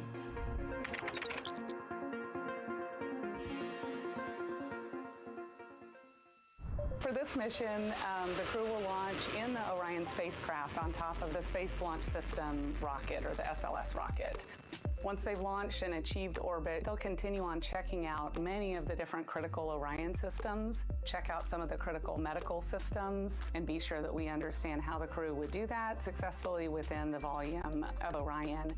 We also have, of course, systems to feed the crew. They have a potable water dispenser that they'll check out. And then we also have a food warmer. Kind of looks like a suitcase that the crew can use to heat their food. They're also going to check out the flight wheel system. We'll have the crew perform some initial exercises. Part of that is to ensure that the flight wheel is actually working, but part of it is actually to be sure that our environmental control systems are actually working. For sleeping, the crew will sleep in sleeping bags. Some crew members like to be very tightly bound up, and some like to float very free. They'll use the toilet for the first time and be sure that it's able to flush. While they're on their journey, they'll do some testing that they quickly don their suit just to be sure that we would be ready in the future for an emergency. They'll also check out our radiation shelter. If we were to have a solar particle event, we would be asking them to take stowage out of the stowage bay and put it in some specific locations on the vehicle, basically for it to serve as shielding.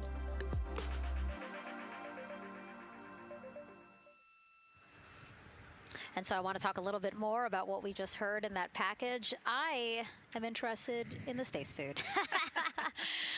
So Reed, Victor, Christina, and Jeremy have a pretty big menu to choose from, so that's really cool. We're actually going to pull up a graphic now that kind of shows you some of the food that they're going to have with them on their 10-day journey around the moon.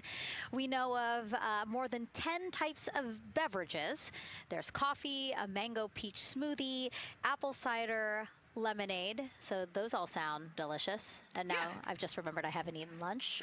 They're actually not too bad. I actually have a mango peach smoothie with me today. No way. Yeah. So you can see they come in these little packets here, but it's just kind of a dried powder that you add water to. So this would actually, you'd add 175 milliliters of water and let it sit for 2 to 5 minutes, and then you can stick a straw in it. You saw in that package they put a straw on the top septum portion there, and then you can drink it.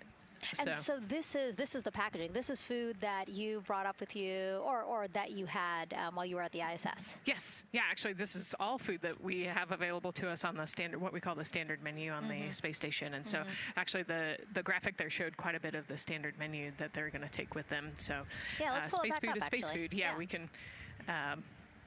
we can use the food that we have been using. You know, our food lab at Johnson Space Center actually creates that food, and then they stabilize it and they package it for us and everything. So they do a really wonderful job out there. We've got different types of food. You know, you can see I've got this is a soup, tomato basil soup, so thermal stabilized. It's already hydrated, so you just throw it in that food warmer that we talked about, and then you can eat it. But then we also I have some shrimp cocktail here that's, you know, irradiated, so it's in a package that protects it. I'll show you. I've got a brownie too. That's probably my favorite one. But are we eating it? We might, if you're. Yes. Look, see, they want us to eat. I don't know what happened, but it worked out with what we were saying here. So it's in an outer package to help protect it against, you know, radiation, and then it's in this inner package. And so this cosmic brownie, actually the trick, Anne McLean, my crewmate, taught me. The trick is you got to put this in the food warmer and get it nice and warm, and then you can get it. But so what we do is we just take scissors and you open it up, and then it comes right out. So these brownies are nice because they don't have a ton of crumbs, and so you can actually just eat it pretty easily in space. You know, if you imagine, that would not happen in space. It would not fall. But yeah, so we've got all sorts of things that you can actually eat. The menu's pretty good and pretty diverse on the space station, and then as you saw, pretty diverse for Orion. Nice. Yeah, that's amazing. And again, here's a look at the crowd that's starting to continue to grow here as we get closer and closer to launch. We are now under an hour from the opening of our 2-hour launch window at 6:24 p.m. Eastern Time. And so let's take some questions from social media. We haven't taken some of those for a while. You put that brownie away, Nicole, or I'm going to steal it. Nicole, we have another celebrity who submitted a question. Let's take a look. Okay. A quick question for the Artemis crew. What food from Earth would you bring with you into space? And why would it be lasagna? Because that's the greatest food. Again, not really a question. Yeah. Because he was like, it's lasagna. It's got to be lasagna. You know, there is lasagna on space station, and it wasn't too bad. Probably not my favorite food of all, but yeah, lasagna's not a bad option. It's a high-calorie meal. If you're trying to, you know, carb load for a spacewalk or something, it's a great option. Yeah, I remember Christina saying that her favorite food on the menu, and actually, she was saying that she was getting in trouble because people kept on saying, you can't eat mac and cheese every day, Christina. You know, we mentioned the mac and cheese and brisket earlier. Man, I would put those two on a tortilla. That would be great. That sounds delicious, delicious. Well, thank you so much, everyone, for sending in those questions. For everyone from a 5-year-old that we got a question from to all the way to Roy Woods Jr. there, a comedian. So thank you so much. And if you're just joining us, welcome to the Space Coast of Florida, where we are counting down to liftoff of Artemis II. You see a beautiful aerial shot there of our rocket on the pad. For the first time in more than 50 years, we are sending humans to fly around the moon and back, and we're taking you all of you with us on this next chapter of human spaceflight. I'm NASA's Megan Cruz, and this is NASA astronaut Nicole Ayers. Great to have you here, Nicole. Yes, this has been a beautiful day.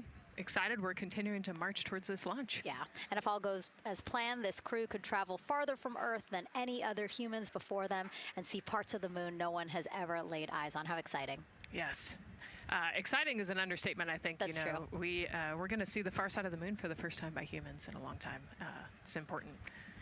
And as the crowd again builds behind us, more activity that you're seeing here at the Kennedy Space Center press site. We also have a ton of people gathering around the world to watch this history-making moment. So let's take a look at those watch parties now. Oh. That crowd has grown. We checked them probably like 30 minutes ago, and it was half that. But again, as we get closer and closer to launch, we are seeing more and more people gather together, wanting to experience this together and not just in a vacuum at home, you know? Yes, this is so exciting. Look at all of those people. Man. And now here we are back in Seattle, the Museum of Flight. Again, people gathered there to show their kid. We see someone walking in the second row there. His first crewed launch to the moon. How exciting. That is exciting. Hello, everyone. Woo. Oh, that's so great. And now let's get you up to speed on what's happened so far. Again, we are now within an hour of the opening of our launch window. So what has been happening so far today? Well, a lot. After waking up and grabbing a bite to eat, our Artemis II crew suited up inside the historic crew quarters, a tradition that dates back decades. Teams helped them into their custom Orion crew survival suits, and just like other crews before them, they gathered around a table for a card game to pass the time, but to also burn off any lingering bad luck before they walked in the footsteps of every NASA astronaut launching from Kennedy Space Center since Apollo 7 in 1968. They walked outside the Neil Armstrong Operations and Checkout Building to greet a crowd of family, friends, supporters before getting into their Astrovan for their security-escorted ride out to historic Launch Complex 39B. They got a close-up look at the SLS rocket, then walked across the crew access arm and climbed one by one inside their Orion spacecraft. After that, teams conducted final checks with the crew before closing both hatches, the crew module hatch, as well as what you're seeing there, the launch abort system hatch. And now we are back live at the pad where the closeout crew is getting ready to leave the White Room. They are now tethered, Nicole, because they are about to move some pieces that connect the Orion spacecraft to the White Room, correct? Yes, there's kind of what I would call a shroud. You can see them working that there. So it is actually connected, so that way the gap between the crew access arm and the crew module, and well, I guess that's the LAS there, is covered. But they're about to remove that so that the crew access arm is not connected to the rocket in any way, so that it can retract here in the next few minutes. And for how we're looking with the launch countdown milestones, let's go to Daryl Nail in the Launch Control Center. All right, thank you very much, Megan. And as you can see there, the finishing touches, as you've been talking about, to the LAS, which brings me to that subject, because we currently are hearing the launch team is working an issue that was reported out with the LAS. At least there's an issue apparently with a battery on the LAS.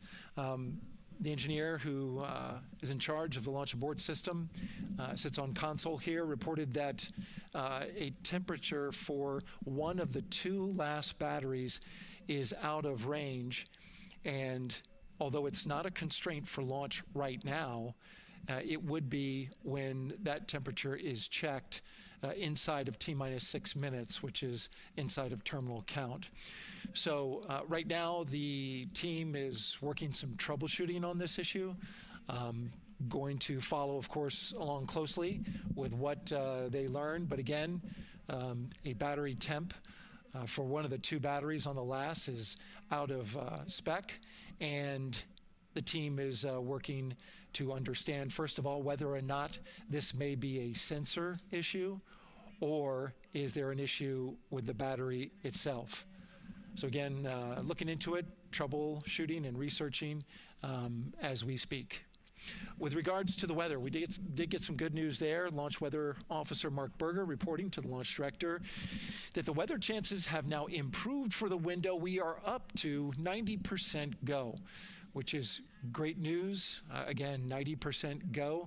That is up from the 80% that we started when we had the first weather forecast come out officially 3 days ago. And so that is great. And for anybody who's here in the launch area knows that is certainly viewable. They can see that by just looking up. So we're getting some good clearing as forecast. And then just a reminder for those people who are watching the launch from the nearby area that if you're watching on an internet-enabled device, just remember that there may be a little bit of a delay. Can't tell you how much of a delay, but since it's on an internet device, sometimes this broadcast might be a little behind what you're actually seeing. So just keep that in mind as you are watching. Don't wait to the last second to run outside if you're inside your RV or your camper or your house. That's the latest here from the firing room. Of course, we'll keep track of that last battery issue. We'll send it back now to Megan and Nicole at the host desk. 2 of them there had to be tethered to the inside of the white room, because obviously now we have detached the white room from the Orion spacecraft. Yes, that view is quite something. Yeah, spectacular. Yep. Oh, no, I'm sorry. I forgot. Nicole's scared of heights. An astronaut afraid of heights is actually not uncommon, as we've learned today. But yes, so obviously, again, things proceeding as we march closer to the opening of our 2-hour launch window at 6:24 p.m. Eastern Time. Again, the closeout crew just finishing up those last couple of things they have to do before leaving the white room and then leaving the pad, leaving only the 4 Artemis II crew members inside the spacecraft by themselves at the pad. Yeah, and then we'll be curious to follow the battery issue on the LAS as well. I think sometimes it's just a sensor issue, sometimes it's a battery issue. So hopefully they figure that out quickly. Mm-hmm. And so if we can take a shot of the crew inside the capsule, if one's available, why don't we talk a little bit more about each of them? So we have Artemis II Commander Reed Wiseman, Baltimore native, and he's actually, you see his feet in that shot there from inside Orion. He's been in space once before as flight engineer for Expedition 41 aboard the International Space Station from May through November 2014. During the 165-day mission, Reed and his crewmates completed more than 300 science experiments in areas like human physiology, medicine, physical science, earth science, as well as astrophysics. They actually set a milestone for station science by completing a record 82 research hours in a single week. He also served as chief of NASA's astronaut office from December 2020 to December 2022. His 2 daughters were out to wave goodbye to him as he made his way to the launch pad. And again, there's Reed's feet. Reed is the one sitting in the seat to the right, closest to our camera there. So looks like he's relaxed by the body language of his feet. Yeah, I think they're kind of in a holding pattern, if you will, or a waiting period. So it makes sense that he's a little bit relaxed. He's also kind of just a relaxed person in general. He's wicked smart, but has a demeanor that keeps everybody calm. And so I think we're seeing that here today. And so in this shot, Reed is the one sitting on the left, and to his right, Artemis II pilot Victor Glover. NASA selected the California native as an astronaut in 2013, and at the time he was actually serving as a legislative fellow in the United States Senate. His first trip to space, November 2020, pilot of NASA's SpaceX Crew 1 mission.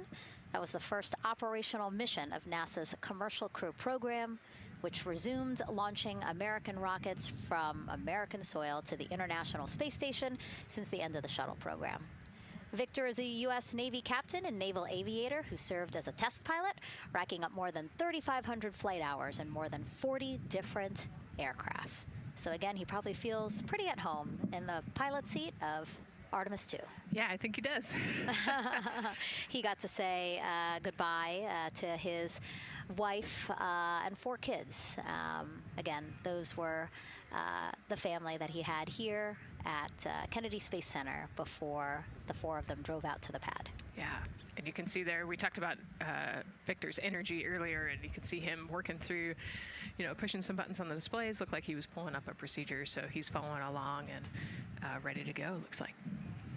And then mission specialist Christina Cook, sitting on the upper left-hand corner of the screen there, native of Grand Rapids, Michigan, was selected to the Astronaut Corps in 2013, same class as Victor, served as flight engineer on the International Space Station from March 2019 to February 2020. During that time, she set a record for the longest single spaceflight by a woman with a total of 328 consecutive days in space. How cool. She also participated in the first ever all-female spacewalk. And before becoming an astronaut, Christina helped build space science instruments and led scientific fieldwork in some of the most remote environments on the planet. Her hobbies include surfing, rock climbing, and community CDR, service, yoga, and photography. Go ahead, NCD. There's a couple of suppressed overvolt messages. We're going to go ahead and clear those off your screen. We see them and we copy. All right. NASA test director. We're still working here, trying to get through everything. So we're getting close, and then trying to talk that other issue that we just picked up a little bit ago. But I think work-wise, we're doing really well. Sounds good, NTD. We're doing great on board. Glad to hear it. NASA test director giving an update to the crew. Some messages flashed on their displays. Just wanted to say that they didn't have to worry about that. We're going to clear that. And that also just reassuring the crew, again, that they are tracking and working the issue with the launch abort system battery. Yeah. All right. And then first-time flyer, Canadian Space Agency astronaut Jeremy Hansen will fly to the moon as a mission specialist on the Artemis II mission.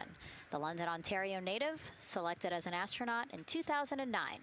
After that, he worked as Capcom at NASA's Mission Control Center in Houston. Capcom stands for Capsule Communicator and is the sole direct voice communicating with astronauts while in space. Jeremy also participated in training exercises, really cool ones like living on the ocean floor off the coast of Florida to simulate deep space exploration for a week. In 2017, he became the first Canadian to lead a NASA astronaut class. He also enjoys getting out on a sailboat, rock climbing, and mountain biking. He has a wife and 3 children. And he's the one that you see bottom left-hand corner of your screen. I know, I'm trying to see what he's doing there. Christina's looking too.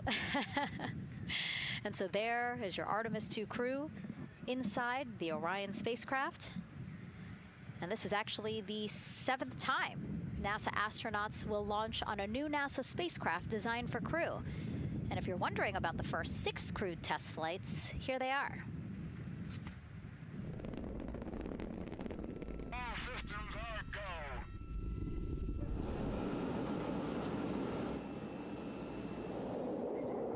Gemini 3, Gus Grissom, John Young, March 23, 1965. Apollo 7, Wally Schirra, Don Isley, Walt Cunningham, October 11, 1968. Space Transportation System, or STS-1, John Young, Robert Crippen, April 12, 1981. Then NASA's SpaceX Demo 2, Doug Hurley, Bob Behnken, May 30th, 2020, followed by NASA's Boeing crew flight tests. Butch Wilmore, Sonny Williams, June 5th, 2024. And now, Artemis II with Reed, Victor, Christina, and Jeremy. It is really surprising, honestly, to hear that through all these decades, through all these launches we've had, this is only our 7th new vehicle that we're testing for crew. Yeah, you know, we have so many different missions that we think about and we talk about, but really 7 vehicles that we've tested and that we're flying. You know, I like to think of spaceflight really as a permanent test, right? We have, you know, hundreds of missions or so. You know, an airplane that gets tested and then flown has thousands of data points. And so really spaceflight is always going to be in the test field. And I think it's important to remember that, especially as we put humans on rockets that we never have before, or for the 7th time we start a new vehicle and a new mission. Just getting word now that White Room closeouts are complete. And so the closeout crew is preparing to leave the pad. It's exciting stuff. We are making good time, and the closeout crew is doing really well. 41 minutes, 43 seconds and counting until the opening of our window. And Artemis II is a 10-day mission that will send the 4-person crew on a journey around the moon and back to Earth. It will be a critical step towards future lunar and Mars missions.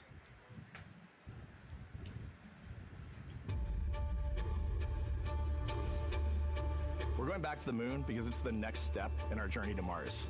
We need to go explore the moon. There's vast regions of unexplored areas with the coldest, darkest places in our solar system. This is a test mission, and when we get off the planet, we might come right back home. We might spend 3 or 4 days around Earth. We might go to the moon. That's where we want to go, but it is a test mission, and we are ready for every scenario as we ride this amazing space launch system and the Orion spacecraft. But another reason we're going back to the moon is to fulfill NASA's mission, which is to explore the unknown in air and space, to innovate for the benefit of humanity, and to inspire the world through discovery. And when we succeed and when we accomplish the things that we set out to accomplish, that inspiration not only can set up new things to happen, but it also is a reminder in tough times that we're capable of doing great things when we work together. The thing I love about the moon is that it's not just a beacon for exploration and this platform of possibilities for incredible missions like this, but it has benefits. That's actually why we're racing towards it. Those benefits are really wide in nature. You have everything from innovation, technology development, not only for future missions going deeper into the solar system, but technologies that come back to Earth. You have inspiration, a whole generation of people starting this pipeline of STEM workers and manufacturers and operators that are excited to see what you can do when you work hard and you come together as a team. When I think about the 4 of us flying around the far side of the moon, seeing that Earth rise, taking images and video and sending them back to you, the feeling that I have inside is hope. We know that Artemis II is not the solution for humanity on planet Earth, but it is a contribution in the positive column. We hope that just for a moment that people will pause and say, wow, it's extraordinary when you look back upon the Earth with over 8 billion people, and you see this concrete example of what humanity can do, this extraordinary thing when we set big goals and CDR entity to achieve them.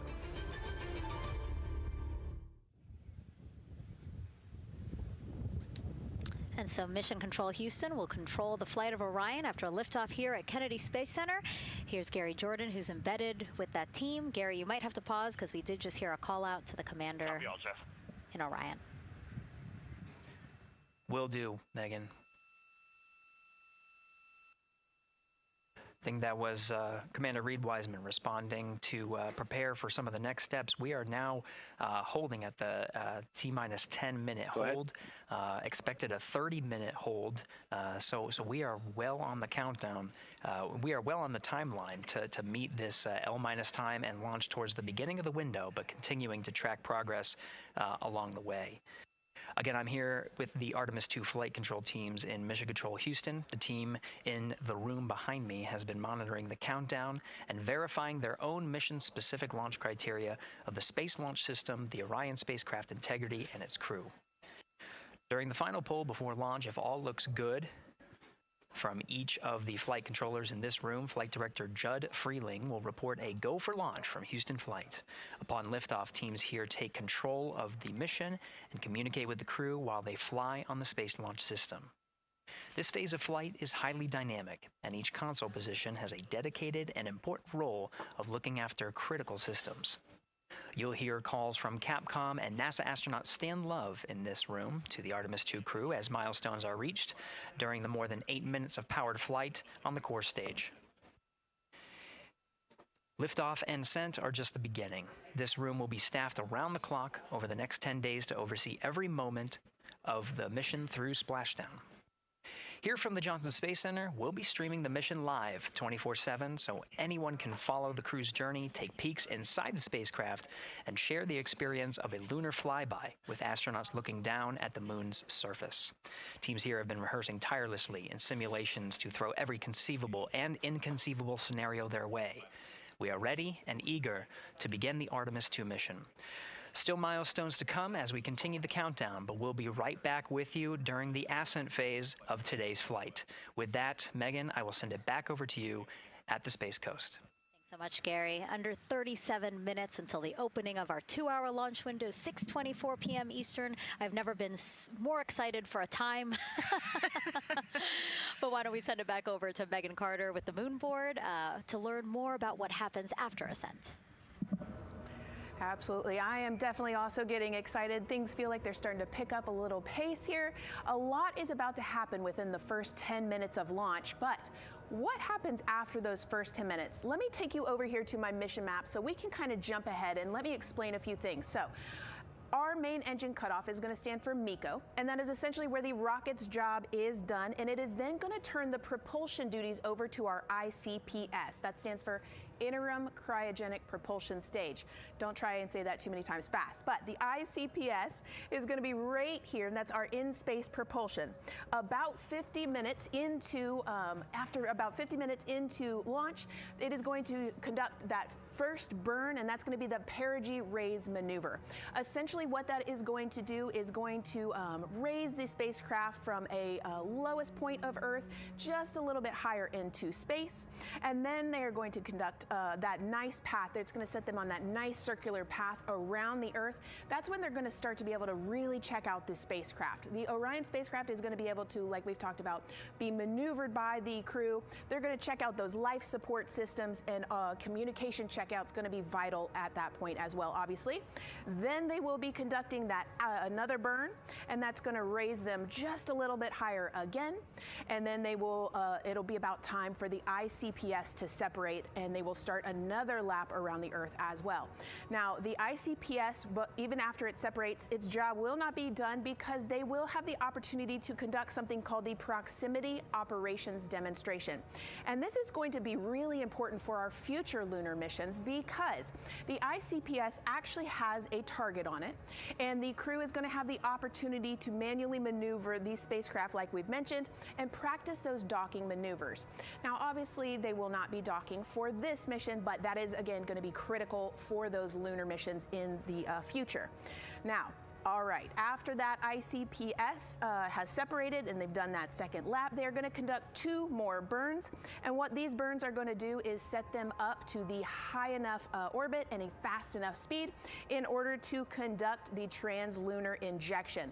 This is going to be that critical moment and that critical milestone where they are going to produce about 6,000 pounds of thrust.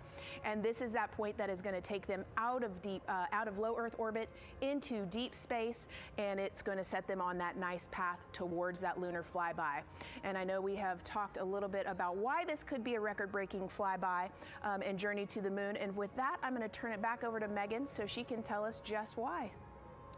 Yeah, she's talking about the distance record set by the Apollo 13 astronauts in 1970. They were 248,655 miles away from Earth, and this Artemis II crew might surpass that on flight day 6 when they fly around the moon by more than 4,000 miles. Yeah, it's a long ways. It's tough to fathom 250,000 miles from Earth, right? I mean, space, the space station is only 250 miles, and so we're going, I don't want to do the public math, but we're going much further than that. But, you know, it's important, right? Because we want to get back to the moon. We want to see the surface. We want to see the far side of the moon. And the way we do that is by breaking distance records. Yeah, and the exact distance record depends on exactly when they launched, like the time, the day. So we'll learn more as we go into this 10-day mission with the Artemis II crew. But here we are, 32 minutes, 50 seconds and counting from the opening of our launch window. Feels really, really surreal here as more and more people come to gather on the press site lawn here at Kennedy Space Center. Why don't we take a look at this video that we have here? Some familiar faces who wanted to wish our Artemis II crew a safe journey. Reed, Victor, Christina, and Jeremy, you are the real deal. You're flying to the moon for all of us, and we are in awe. You're the true heroes. You are not just astronauts. You are pioneers, venturing deeper into the unknown. But you are not alone. We will be all cheering you on from planet Earth. Hey, I'm Victor Wembanyama, and I play basketball in the NBA. But I'm not only interested in shooting hoops. I'm also interested in shooting stars, dark matter, and all other types of astronomical phenomenon. And to the Artemis II astronauts who are shooting for the moon, I wish them good luck and Godspeed. Hi everybody, I'm Ryan Gosling and I play a biologist who goes to space to save the planet in the film Project Hail Mary. But the Artemis II astronauts are going to space for real, and they will travel farther from Earth than any humans in history. Sending all our best wishes to the Artemis II crew. I just want to say how proud I am of each of you and how inspired you make me. But it's not just about me. Your mission is going to inspire future generations of scientists, engineers, athletes, and dreamers to do something that they never thought possible. Hey, it's Roy Wood Jr., and I want to wish the Artemis II crew a happy and safe journey to the moon, well, around the moon. To go around, I know what you're doing. You got to look for a parking space. This is to go around the moon, make sure somewhere to park, and then you park journey.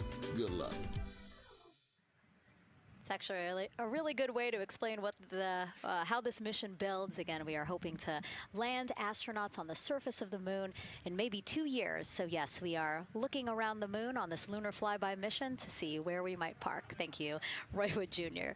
Okay, and as we look at this live view of the rocket on the pad, there is a spectacular place here at Kennedy Space Center to watch launch from, and that's the Banana Creek viewing area. Why don't we go back there where the crowd is excited, and Leah has the best assignment ever, talking to people who are super excited about being here for Artemis II.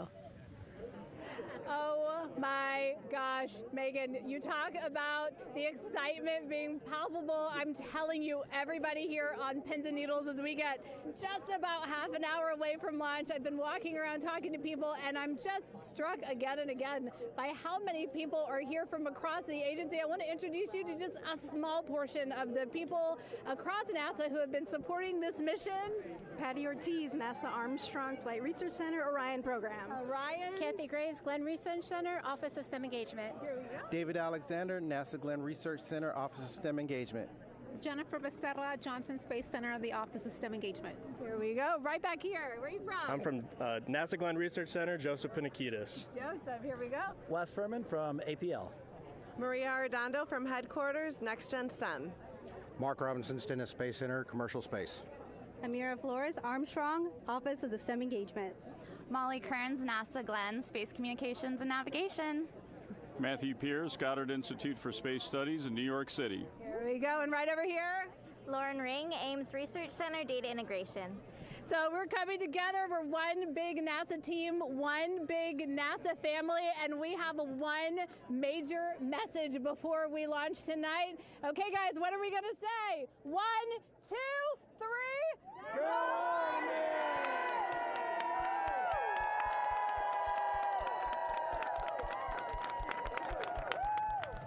Oh my gosh, that made me so emotional. That was so inspiring to see. I mean, wow, yeah, that was great. I mean, just to hear everybody say their position, what they're doing to support this mission is amazing. And I'm sure this was something that really rang true and resonated with NASA's Administrator Jared Isaacman, again, to see the workforce come together to do the work and then to be here for launch. So why don't we actually go over to him now with our Jasmine Hopkins at one of our other viewing locations. All right, Megan, thank you so much. The energy here on the balcony is honestly becoming electric as we get so close to launch. And now we are thrilled to welcome NASA Administrator Jared Isaacman. Jared, we're really entering a golden age of exploration. How will Artemis II set the pace for the coming years? Well, I mean, Artemis II is the opening act, right? This is the test mission. This is getting very comfortable with the SLS rocket, the Orion spacecraft. No humans have ever flown on this before, right? And we're going to put it through its paces. We'll go into Earth orbit for a little bit, make sure Orion's doing okay, and then we are sending them, right? We're going to send them farther into space than any humans might have gone before, 250,000 miles away, and it's going to set up for the subsequent missions. That's why we're going into the golden age of science and discovery right now, because you're going to see a moon rocket launch in 2027 when we do our testing with the lander. We're going to go for the landing on Artemis IV in 2028, and in parallel, we're going to build the moon base, right? And that is going to be filled with science discovery and tech demonstrations that's going to support the enduring presence we're trying to create on the surface. Absolutely. So honestly, history-making years ahead of us, you know, with Artemis 3 and 4. But first is Artemis 2. What will be our single greatest takeaway from this mission? Well, I'll tell you, I mean, after ignition, to me, the moment that I'm going to be most excited for is splashdown. There's no question about that. Good shoots coming down off the West Coast. But look, I think the takeaway from this is gaining extreme comfort in the Orion spacecraft, right? I mean, this is very different than what we've done for more than a half century, right? I mean, the velocities that spacecraft is going to re-enter at, it's going to be new territory for us. We want to get our arms around that completely. So I would say the performance of SLS plus Orion is everything on this one. We want to make sure we do it in as a safe way as we possibly can, understanding what we are undertaking right here, bring our crew back, learn as much we can from the vehicle, set up for Artemis 3 in 2027. Right. And Administrator, we've actually had a pretty young audience today here, some kids running around the balcony. How do you hope Artemis 2 inspires that next generation? You know, I talk about this all the time. Like, you know, one of our overarching KPIs that we should always be tracking is the number of people living and working in space. Well, you know what's another strong number 2 on that one? It's the number of kids that are dressing up as astronauts for Halloween, so that they grow up, that they're inspired to want to join in this grand endeavor, whether they come work with us here at NASA or they join in industry, but they're helping humankind venture out farther, pursue all the secrets of the universe. Yeah, I think we'll see a lot of kids dressed as astronauts this year. And finally, Jared, you've really made it a personal mission to get to know the people behind the work at NASA. Do you have any final thoughts, any final words before today's history-making launch? Yeah, well, one, I want to express a lot of appreciation. I'll tell you what, the 4 astronauts on top of Artemis II know this. It takes an army to pull a mission together like this, right? Across all 10 of our centers, all of our commercial partners, the international partners that come together to make this possible. My sincere appreciation for everyone who is currently working the mission right now, so getting them ready for launch, that will be watching over them in mission control, recovering this crew when they splash down off the West Coast. I have complete trust and confidence in your abilities. And everybody else who's not directly working on Artemis II, Artemis 3 is coming up next year. When this mobile launcher gets back in the VAB, we're going to start stacking. Wow, plenty of excitement ahead of us. Jared Isaacman, thank you so much for being here. Thank you. Thanks for being here. Of course. All right. And with that, let's get back to the countdown with NASA's Megan Cruz. Under 25 minutes and counting from the opening of our 2-hour launch window, and take a look at all these people behind us. I literally, every moment I turn around and I see the clock, I am like, oh, wow. Oh, wow. There are more people and less time. Yes, exactly, which is a great problem to have. Yes. Now, this first crewed test flight of NASA's Artemis program coincides with the 250th anniversary of our country's founders signing the Declaration of Independence. Exploration is a part of America's DNA, and it continues now with our return to the moon. 250 years ago, 13 colonies laid the foundation for the greatest and most enduring democracy in the history of the world. One driven by courage, faith, and freedom. From that moment, we became a nation defined not by where we stood, but by how far we were willing to go. We conquered vast frontiers, invented tools that shaped a modern world.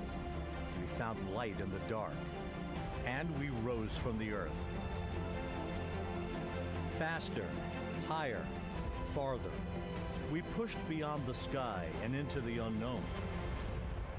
We carried our courage into the cosmos, and we planted the American flag on the moon, the defining achievement of American superiority in space. Today, our curiosity stretches farther than ever. American robots search ancient rivers on Mars. New telescopes unfold to glimpse the first stars. And a new generation prepares to return to the moon, this time to stay. For 250 years, America has carried the light of humanity forward. But American exceptionalism isn't inherited, it's earned. Our greatness comes not only from what we've done, but what we're still determined to discover. Because in every era, across every horizon, America is at its best when it's reaching for something greater. America celebrates 250 years, and we are leading the world into the future. "22 minutes, 15 seconds and counting from Artemis II, NASA's boldest test flight in a generation. The crew has said this often, that they hope it inspires children around the world. And recently, a group of kids here at Kennedy Space Center got a surprise of a lifetime while watching that rocket roll to the launch pad. So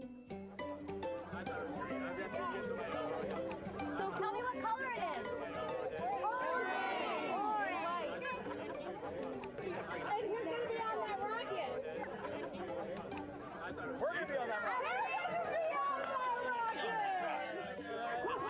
Make it a little bit longer. Did you see it? Okay, so everybody's looking at the rocket because it is kind of cool and impressive.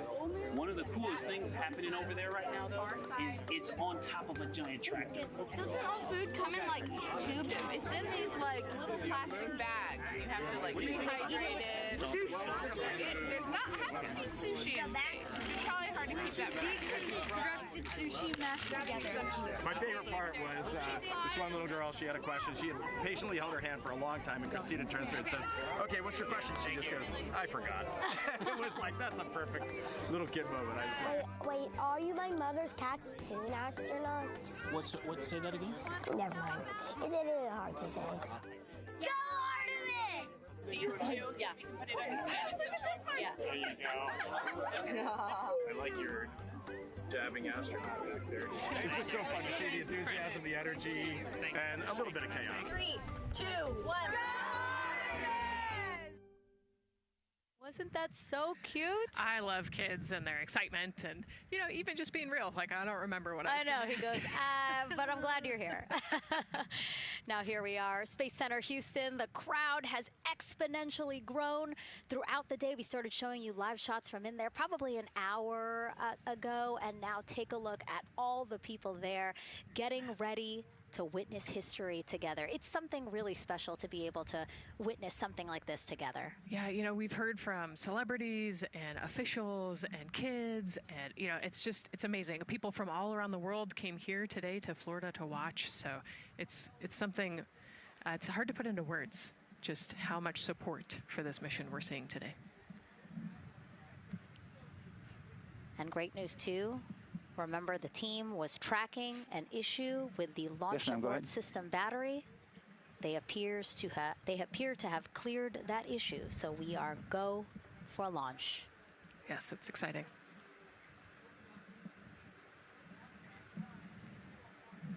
U.S. Space and Rocket Center here, Huntsville, Alabama, waving to the Artemis II crew sitting right there inside Orion. Inside of 20 minutes from the opening of our launch window, and right now we are targeting the top of that launch window, so we could be launching here in about 19 minutes, Nicole. Wow, I don't know if I expected this today. I'm excited, and, you know, I'm glad they were able to clear the problem with the battery on the LAS, and everything has gone really smoothly today. It's been great. The weather cleared up. It's a beautiful day for a launch. And so now, as we are so close to possibly launch now, just what are your final thoughts as we are about to embark on a mission back to the moon, the first time in more than 50 years? Yeah, you know, just so proud of the crew and all of the teams here on the ground that made this happen. You know, they are carrying the torch from the Apollo era into the Artemis era. And, you know, as the crew likes to say, they want to be the shoulders that the next generation And let's see, GLS, can you help us with that, please?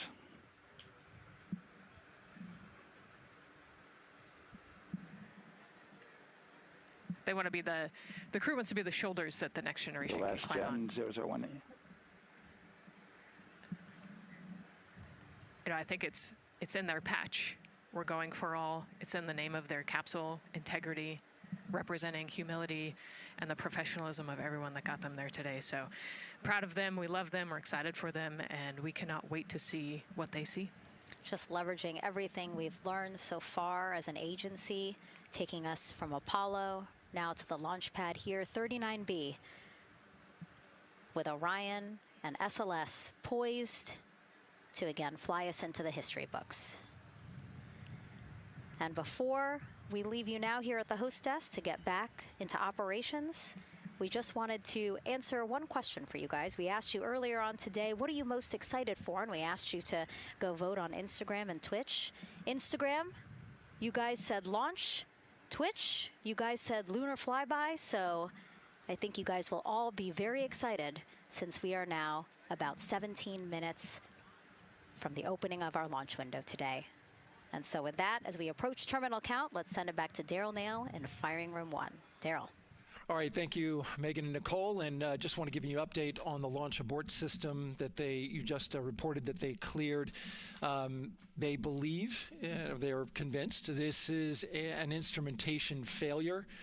So there are 2 batteries on the LAS. The LAS, of course, and with the help of my 2-year-old son's model rocket, Daniel said I could use this, so it's okay. The LAS is right here. It's the tower above Orion. Orion capsule's inside of here. It's used to pull Orion off the rocket in case something's going on with the rocket, either on the pad or in flight. 2 batteries are bad. Well, I'm sorry, one of the 2 batteries reported an out-of-family temperature, and it was very much out of family. And so they checked their data going back into the vehicle assembly building where they recharged the batteries and worked on them. And they have good, solid data, they reported, that tells them that this is an instrumentation failure, that there's something wrong with the sensor. And so they took it before the mission management team, which has to accept the risk, any changes to launch commit criteria, which this would be one, and they all fully accepted it. So now we are clear as far as that constraint is concerned. And one quick thing as we count down now, we are getting into the final minutes before liftoff.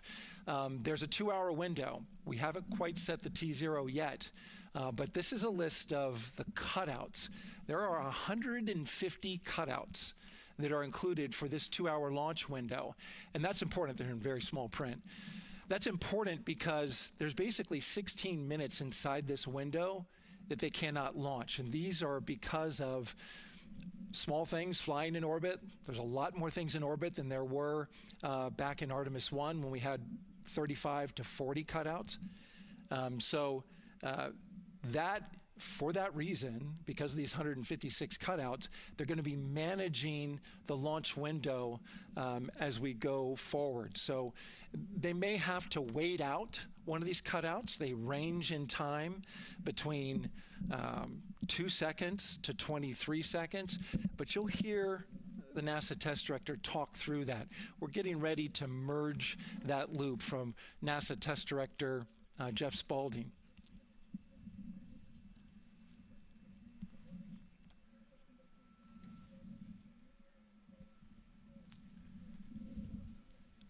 And so now I'm listening to the launch team get ready to merge their operational channel.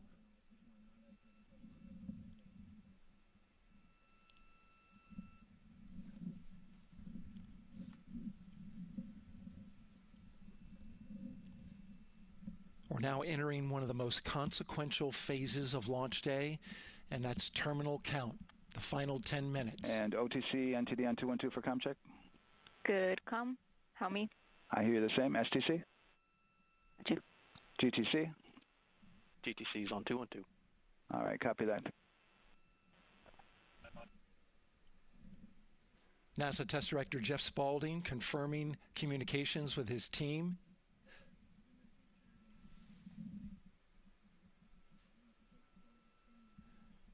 There will be 2 polls that we'll hear. One from Spaulding the NASA test director, confirming the ground systems and the launch team are ready to proceed. At this point, we have a clear board, no constraints, but we need confirmation from each individual on the NASA test director team. So we'll hear him poll his team. The other poll that we're waiting for is the poll from Launch Director Charlie Blackwell Thompson, who will take that final status from NASA management before giving the go to come out of a hold. And you're seeing the clock count down at L-12 minutes. CCL, OTC, Orion, or S1. CCL. Yes, sir. Reconfigure ARS primary loop ISO valves. Copy, that's in work. And CDR, OTC, Orion, or S1. Go. ARS loop ISO valves are being closed at this time. Integrity copies. NGDLP. Go. Yes, I had a discussion with sea ice and with MER manager regarding the observation the sea ice had a few minutes ago. They were able to confirm with BCI photos that the condition that they observed has been there since 2025. MER manager has had a chance to review the findings, and they do not have any constraints from either a sea ice or MER manager perspective. Okay. Copy all. And Launch Director, NTD, you copy? Yes, sir. I copy. That's good news. OTC, CCL 212. OTC. ARS primary loop isolation valve configuration is complete. Copy.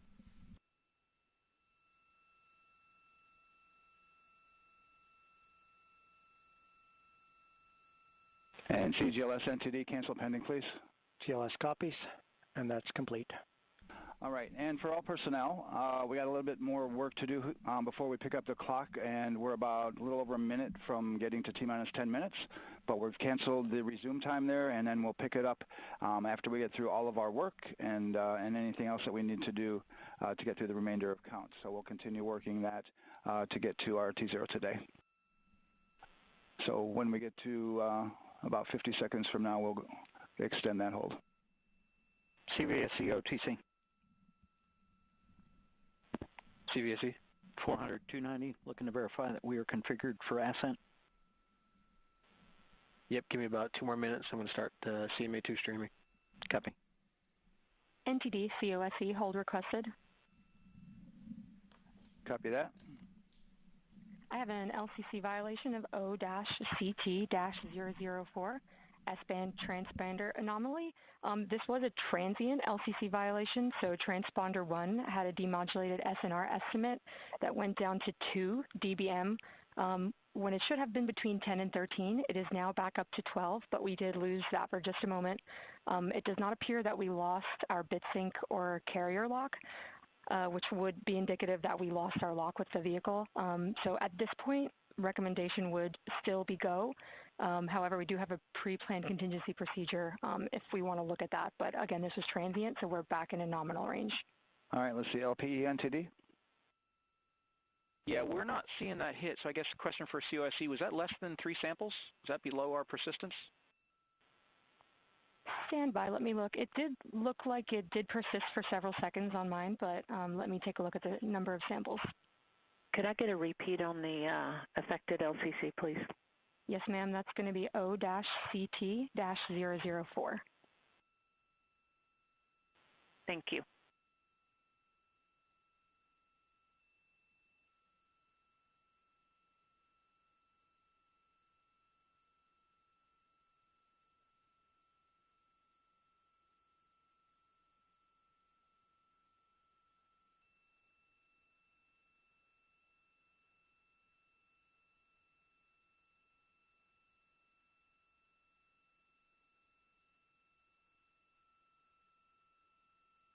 Yeah, us taking a look at the data right here, looks like that was a single sample. Yeah, copy that. RFTS does report that they also lost lock for about 5 seconds. So I would love to ask KUS and see if they also lost lock with the vehicle for any extended amount of period.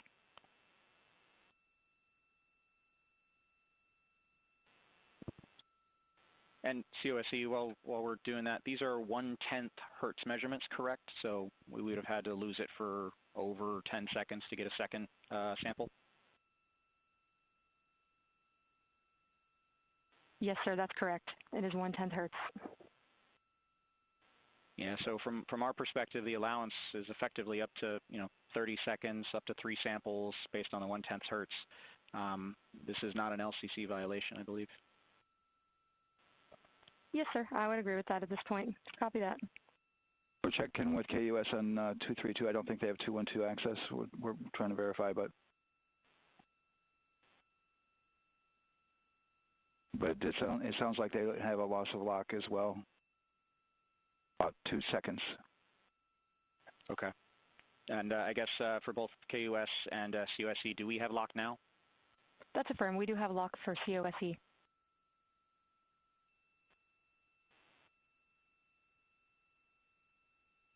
Yeah, so from the integration console perspective, we did have a temporary loss there within the allowable, and per the requirement, let's go.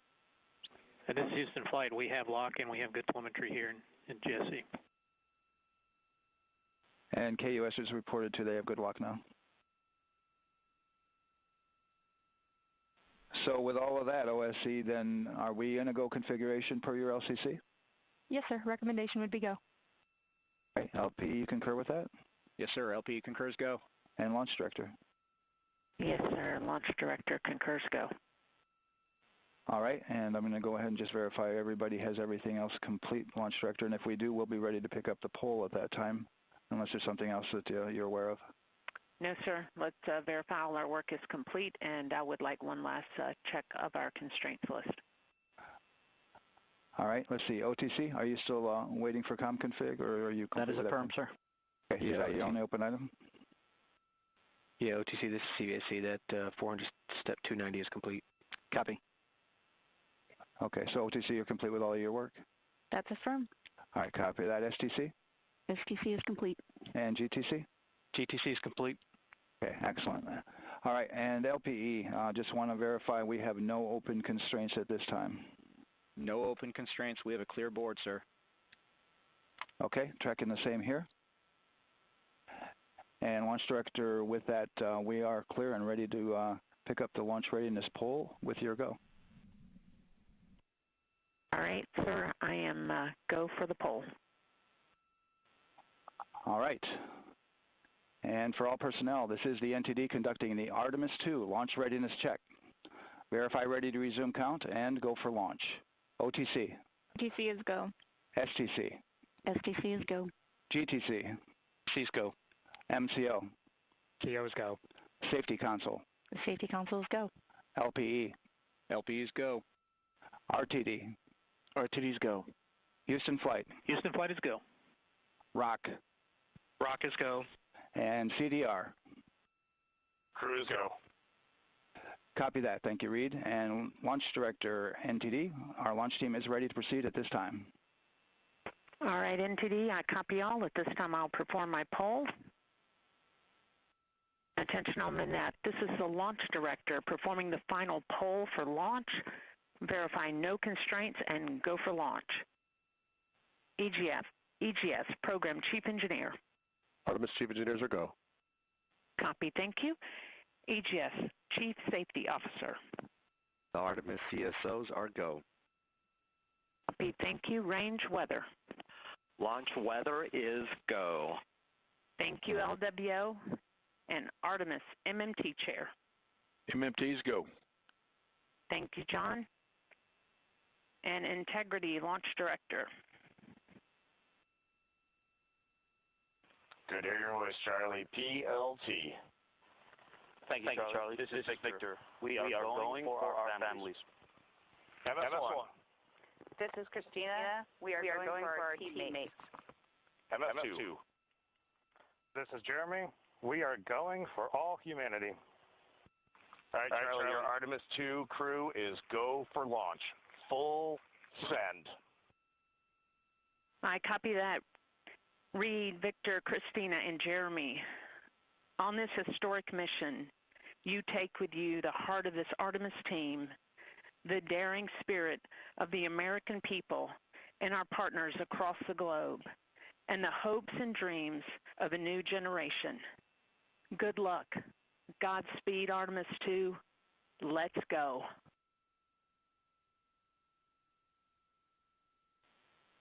And NTD Launch Director. Go ahead, Launch Director. Yes, sir. You have a go to proceed with countdown. Copy that. I'll put it in work. CDR, NTD. Go. Your risers and initiate short purge per your EPROC 10.1.1, steps 8 and 9. 10.1.1, 8 and 9 going to work. Copy. CVSE, NTD. Start and verify recordings of our Orion cameras. Copy. Okay. Well, there you heard it. RSR, NTD. RSR. They're getting ready to start terminal count. arm rotation enable at this time, please. It's currently at T-minus 10 minutes. Once we wrap up this last bit of work, SNA arm rotation enable complete. We're going to start that clock. Copy that. Thank you. Integrity crew, close and lock visors.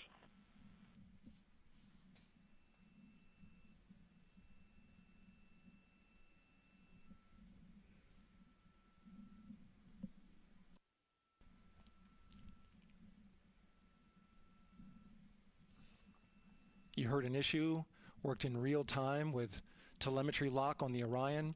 It was transitory. It was very short. They checked the data, confirmed that they had a good lock. This was with the S-band transmitter on the Orion. Worked through that issue, looked at the data, and cleared it. All with the world watching. Impressive work by the launch team. So we have a 2-hour window, which starts in just a few minutes at 6:24 p.m. Eastern Time and goes until 8:24 p.m. Eastern Time. And ECL NTD will be waiting for your verification on the short purge. ECL copies. And for all personnel, once we get that short purge verification, we'll verify that we are clear to go, and then we'll proceed with the terminal count.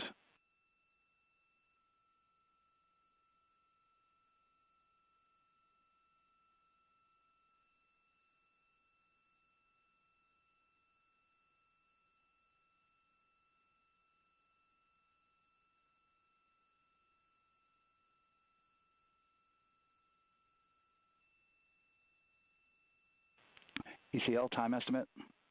About a minute. Copy.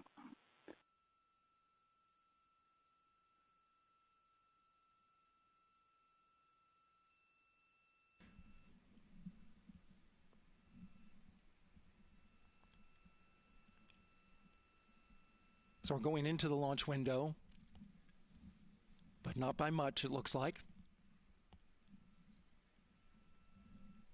Just wrapping up some final work. And once that's completed, you'll hear NASA Test Director Jeff Spaulding ask for the ground launch sequencer operator to go ahead and start the clock.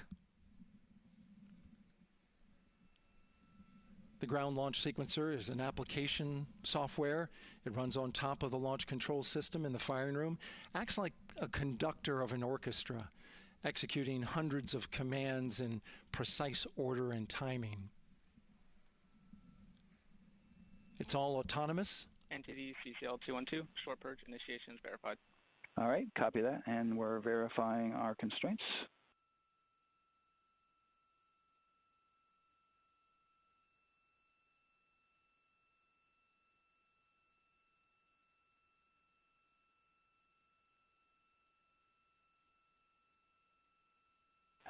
All right, and we're clear from cutouts. And with that, we're going to resume the clock momentarily. And CGLS, you can resume the clock on your mark. GLS copies. 3, 2, 1, mark. GLS mainline has been initiated. T-minus 10 minutes and counting.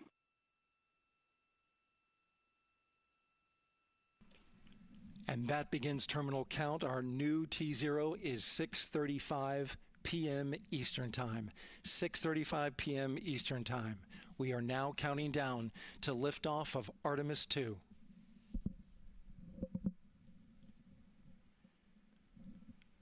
From now on, you're going to hear two voices on the loops. If everything goes nominally, NASA Test Director Jeff Spaulding, who's directly managing the launch team, and Alex Bendelos, the GLS operator who closely monitors the software. He has the ability to stop and restart the countdown.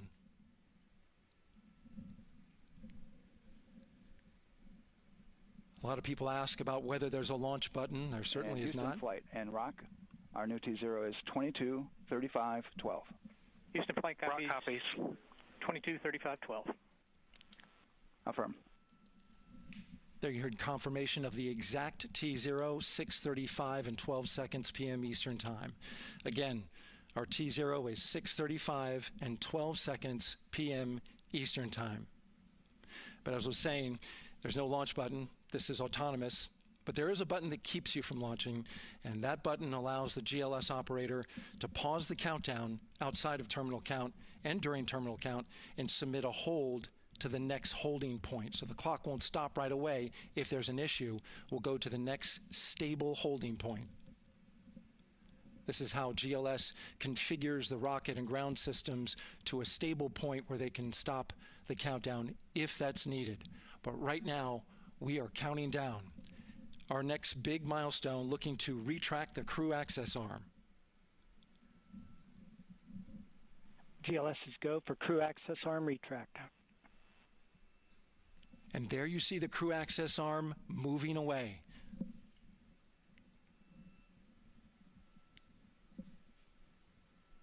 That's the path that the astronauts took to ingress into the rocket.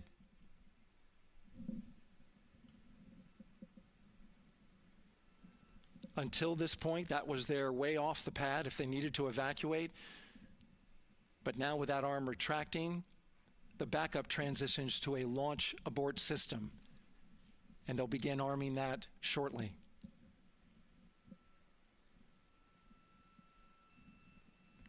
Of course, the launch abort system, great shot there of the crew access arm retracting away. The launch abort system is the tower at the top, and that's what would pull Orion and its crew off the top of the rocket in case of an emergency, whether it's on the ground or in flight. This is critical safety hardware that protects the lives of the astronauts.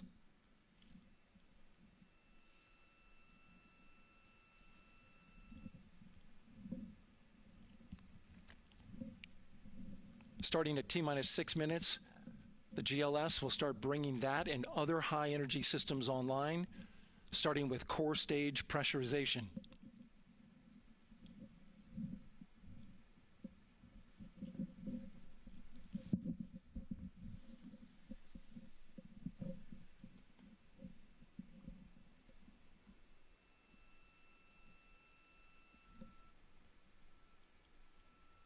Weather is 90% go. The range is go.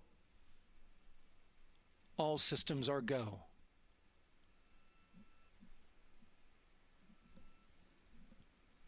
GLS is go for core stage tank pressurization. That means the replenish valve for the liquid hydrogen tank has now closed, and that tank is beginning to pressurize to flight levels because that hydrogen is naturally boiling inside the tank. We'll get the liquid oxygen tank a little later in the count. Now the team is waiting for verification that, if needed, the Artemis II crew could use the launch abort system to pull Orion safely off the top of the rocket in an emergency. Let's listen in for that call. GLS verifies last capability available. And CDR, do you copy? CDR copies, last available. That's great news, and you heard the NTD verify that with the commander of the mission. GLS is go for FTS arm. Now work is being done to arm the flight termination system. This is so the range safety can send a flight termination command if the rocket flies too far off track. There's a brief built-in delay so the launch abort system has time to pull the astronauts to safety first. GLS is go for LH2 high flow bleed check. All right, the high flow bleed check.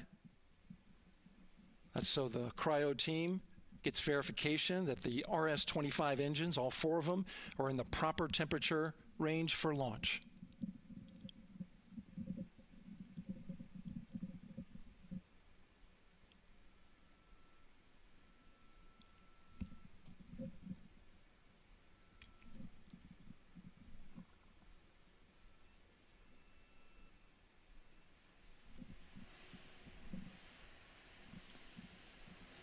GLS is go for core stage APU start.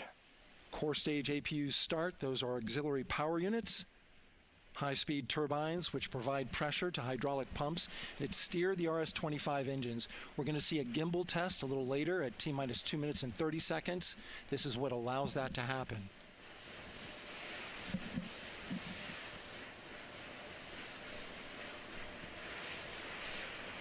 Coming up in about 20 seconds, we're listening for go for purge sequence 4. That's a helium purge of the 4 core stage engines downstream of the propellant valve. This gets all the air and moisture out of there.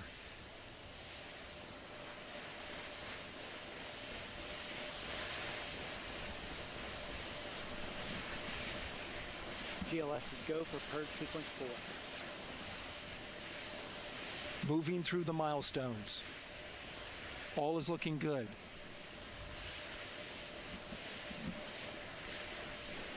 Coming up in just a few seconds, we're going to get that thrust vector control actuator test. This is a gimbaling of the engines.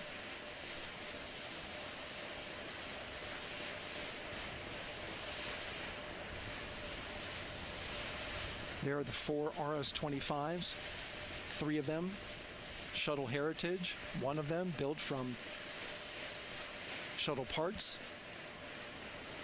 And there you see them moving.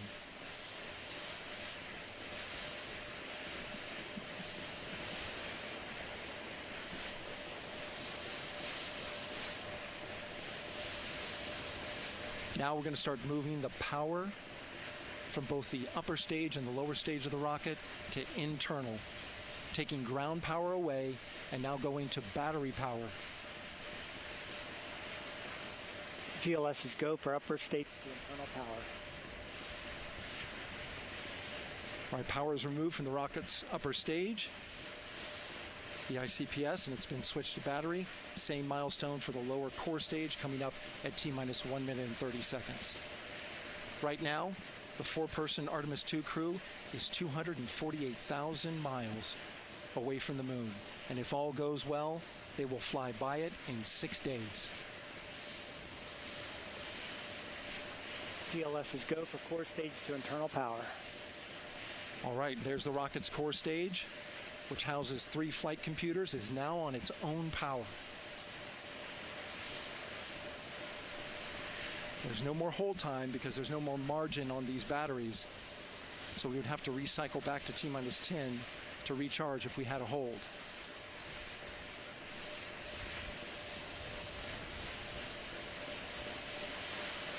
One minute. Right now, the rocket does not know what the T0 is, but coming up at T-minus 33 seconds, control shifts from the ground launch sequencer to the rocket's onboard autonomous launch sequencer, or ALS. The rocket will count itself down, but honor any holds that could come from the ground. Now, shortly after liftoff, Houston will take control of the rocket, and my colleague Gary Jordan will take over commentary. GLS go for ALS. Great call out. The rocket is on its own. 4 brave explorers ready to ride the most powerful rocket NASA has ever launched. Sound suppression water is flowing. 15. And here we go. 10, 9, 8, 7. RS-25 engines lit. 4, 3, 2, 1. Booster ignition. And liftoff. The crew of Artemis II now bound for the moon. Humanity's next great voyage begins.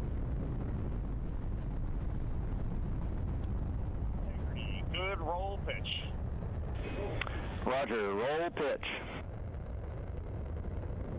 Houston now controlling the flight of integrity on the Artemis II mission around the moon. Integrity, AMT high. AMT high. On time, passing 30 seconds into the flights. Integrity passes the alternate Miko. Target milestone. Mission Control Houston seeing good performance on the 4 main engines. Space Launch System core stage. Integrity, 3 miles in altitude. Traveling more than 1,200 miles per hour.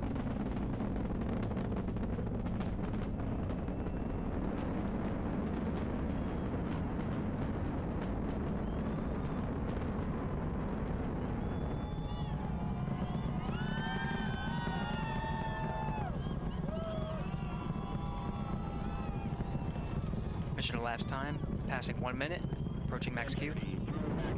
On, Ponce de Leon.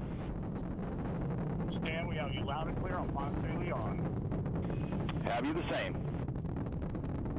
Communication signal transfer confirmed as Integrity and its crew go supersonic.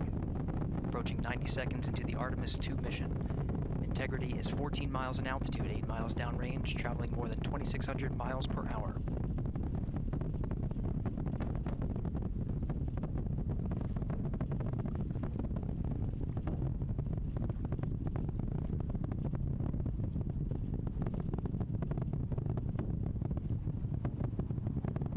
One minute 50 seconds of mission elapsed time, standing by for main engine throttle down to 85%, ahead of solid rocket booster separation, expected at the 2-minute 9-second mark.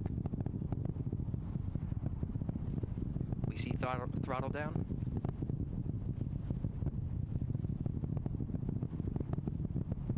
Confirmed separation. Main engines throttling up, guidance converged.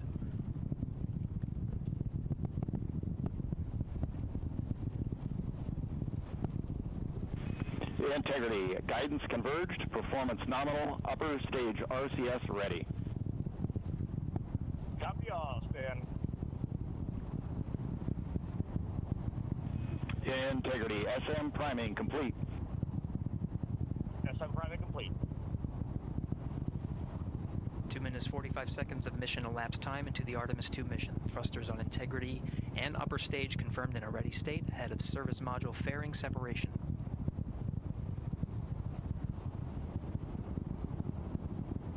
3 minutes into the flight. Integrity, 49 miles in altitude, 78 miles downrange, now passing 5,000 miles per hour.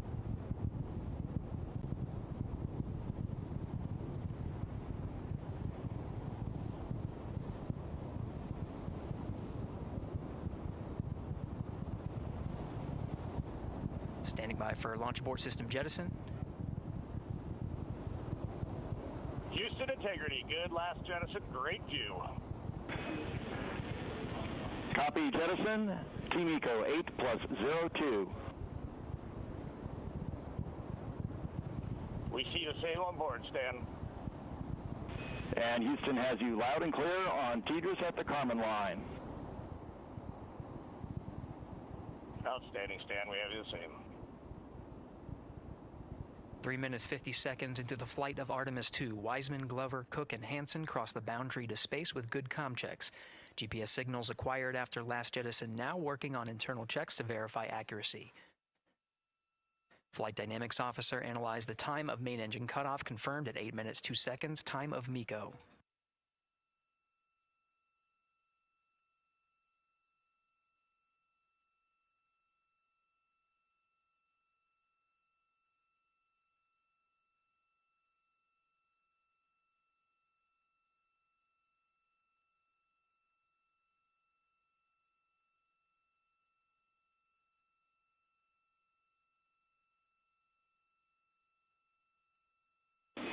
Integrity, GPS processing. Outstanding, Stan. We see the same, and we have a beautiful moonrise. We're headed right at it.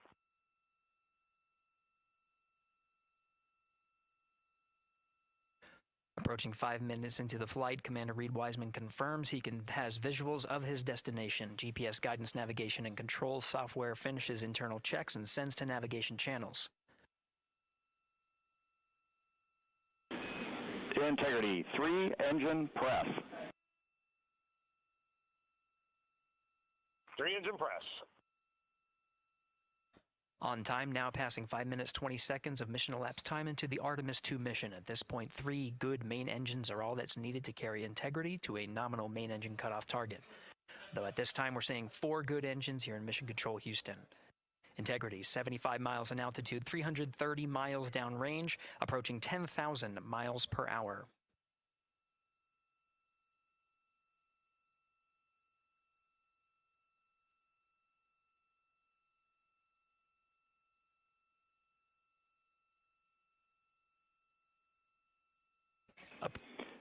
Integrity, looking good at 6 minutes. Same on board, Stan. Good trajectory and engine performance. Booster officer will soon report the shutdown plan to Flight Director Judd Friedling, expected at the 7-minute mark. Integrity, 78 miles in altitude, 460 miles downrange. Integrity, expect nominal shutdown. Integrity copies nominal shutdown.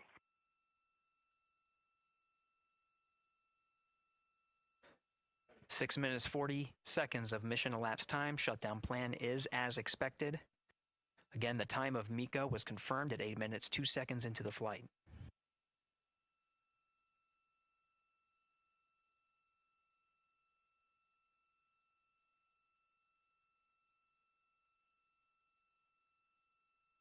Seven minutes of mission elapsed time. Throttling down as we approach the abort once around option. Milestone at the 7-minute 30-second mark. Now 84 miles in altitude, 650 miles downrange, traveling more than 15,000 miles per hour. Integrity, AOA open. AOA open. The window is now open for an abort once around option that would target splashdown in the Pacific Ocean. Still following nominal ascent at this time.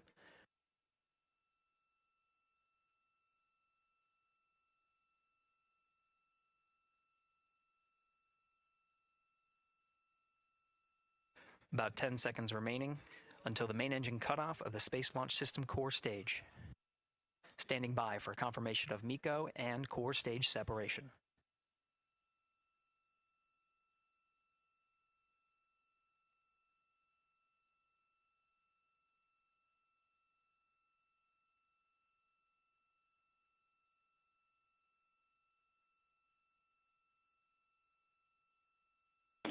Integrity and nominal Miko, core stage separated.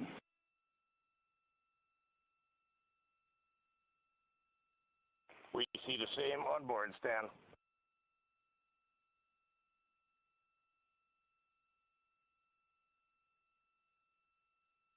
Eight minutes 40 seconds into the flight, we have a nominal main engine cutoff heading in the right trajectory on the way to swing around the moon. Core stage has separated, done its job. The Space Launch System upper stage, the Inner Rim Cryogenic Propulsion Stage, or ICPS, still attached to the Orion spacecraft.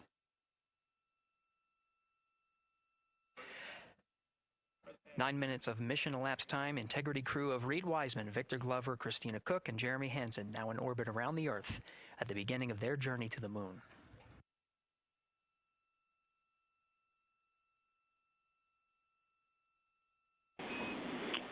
Integrity Houston, looking ahead to PRM numbers so far per the pad.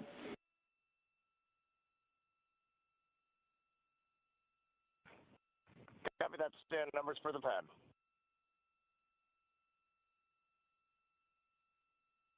Capcom Stan Loves now reminding the crew that the perigee raise maneuver time of ignition is as expected prior to booster ignition. That time being 49 minutes, 50 seconds of mission elapsed time.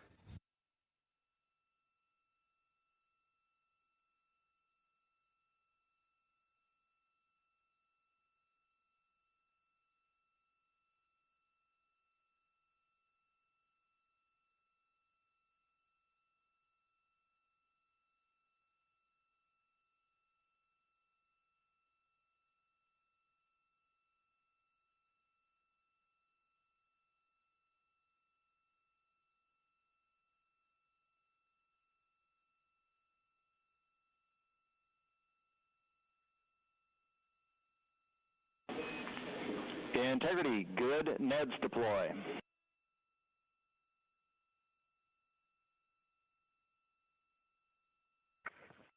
Copy that, Stan. Good, Neds.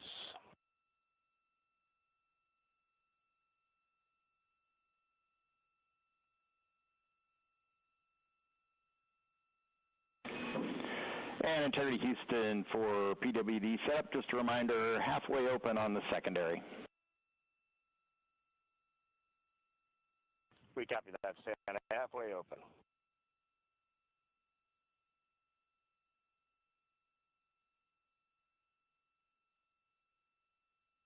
Passing 11 minutes of mission elapsed time. Here, overhearing the conversation between Capcom Stan Love and Commander Reed Wiseman, already passing some milestones. We have a good nozzle extension deployment system. That is confirmed, complete. We also have the visors are confirmed up. Now past the dynamic phase of flight, that is ascent. Their launch and entry suits that provided them an extra layer of protection. Now not as needed. They're going to raise those visors. And later in today's mission, they will begin to egress or get out of the suits to begin some of their initial tasks of activating some of the systems aboard in the Integrity spacecraft. It's passing 12 minutes of mission elapsed time. Again, the perigee raise maneuver that's targeted near 50 minutes of mission elapsed time, 49 minutes, 50 seconds. That's what the crew is going to be working towards. The Commander Reed Wiseman, pilot Victor Glover will focus on preparing for that milestone. In the meantime, mission specialist Christina Cook and Jeremy Hansen will start some of the activation of environmental control life support systems. You may hear confirmation of their activation over the Orion to Earth communication network.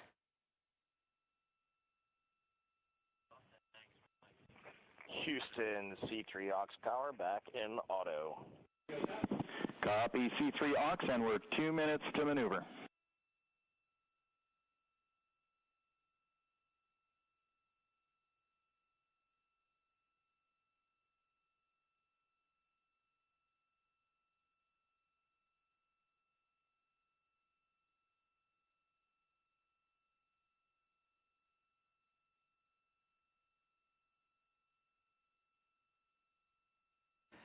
"13 minutes and 30 seconds of mission elapsed time. We're going to continue to follow the crew of the Artemis II mission.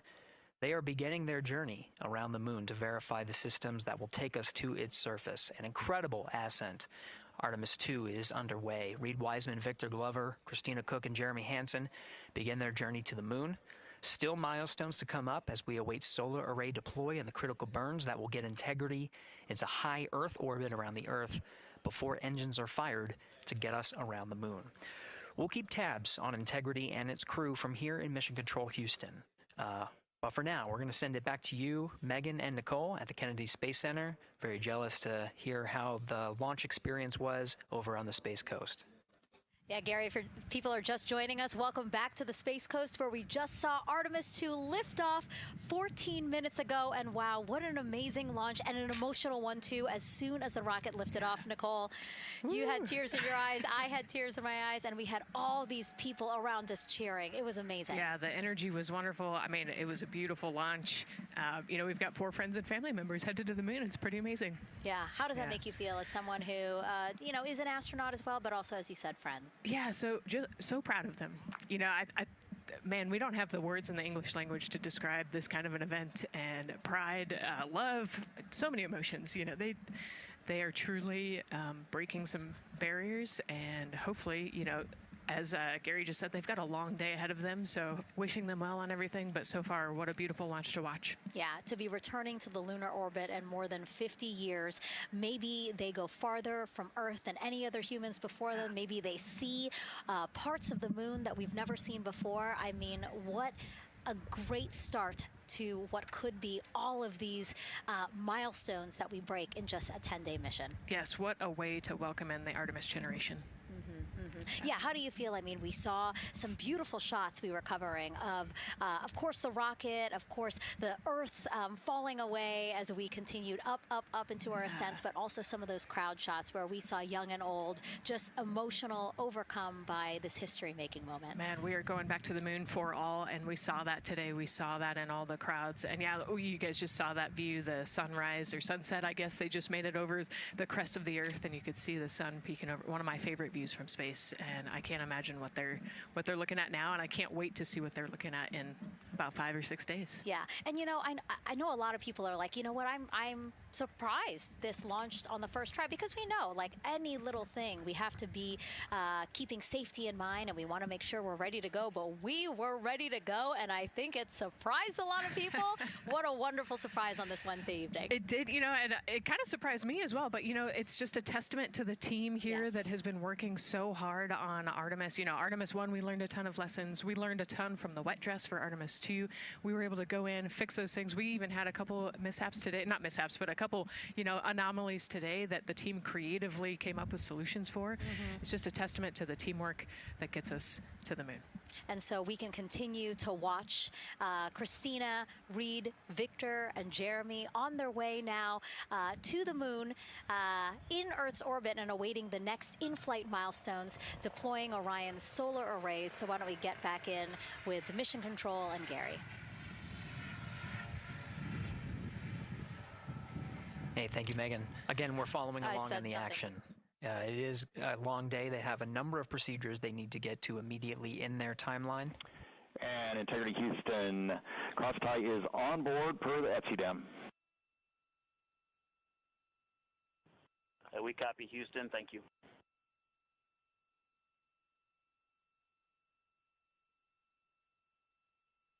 Cross-tie referring to flight controllers here initiating a connection between some of the batteries aboard the Orion spacecraft,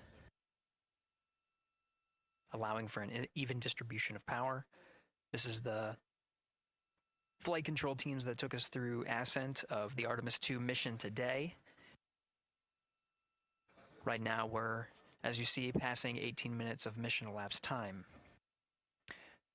The Orion spacecraft integrity and the interim cryogenic propulsion system are maneuvering tail to sun. It is in this orientation, this attitude. Integrity any words on that momentary prop caution?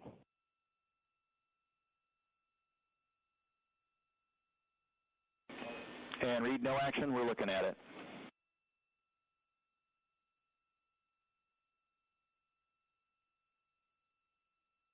Commander Reed Wiseman verifying what is being routed to his displays aboard integrity. Propulsion engineer confirming that no action is needed at this time. They're pressing through with their nominal procedures to prepare for the perigee raise maneuver. And of course the solar array wing deploy ahead of that. The solar wing deploy is a critical milestone. We'll continue to have our coverage follow the mission until that deployment. A successful launch is just the beginning. The deployment of the solar arrays and successful confirmation that those solar array wings are drawing power is a significant milestone, and says to the flight control teams that we will continue on today's mission. Power needs to be drawn to continue through some of the next milestones. Until then, the AOA open option that was called up upon ascent, the abort once around, is the current option, and abort to orbit option ATO will be switched to a preferred mode at the time that the solar array wings are deployed and latched. It gives the flight control teams a little bit more flexibility. Integrity Houston, update on TDRS handover for your pad.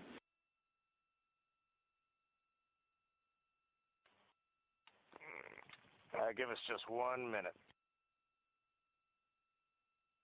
And Stan, you can read it. Ike is ready to copy. Roger. TDRS handover east to west expected 1 second earlier at 5:1 minutes 26 seconds.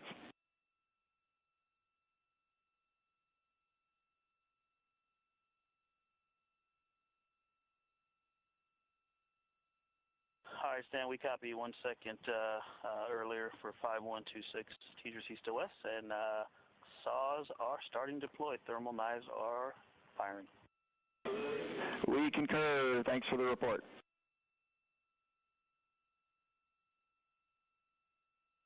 Readback of the reports that you just heard on the Orion to Earth network.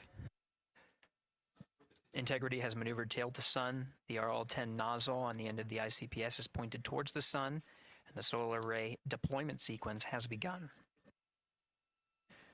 With the deployment confirmed, it'll be several minutes until they are what is called in a latched position. Once they are latched and confirmed to be drawing power, they can switch the mode to ATO and continue along the mission. The teacher's handover at the pad, that message meant the crew was provided some preliminary numbers of when to expect handovers between the tracking and data relay satellites. Currently orbiting Earth at an altitude of 545 statute miles above the Earth, they are in a near-Earth network communication system. The tracking and data relay satellites, geosynchronous satellites that are stationed about 23,000 miles above the Earth. After the apogee rays burn, that occurs later today, the burn itself will put them in an altitude that surpasses the range of the tracking and data relay satellites, and they will transition to the deep space network today. And Integrity, for prop messages, we see 2 temperature measurements right near the line. It's that momentary message you saw earlier. We're going to suppress those. It's CM helium heater 2 T1 and heater 1 T1. They're going suppressed.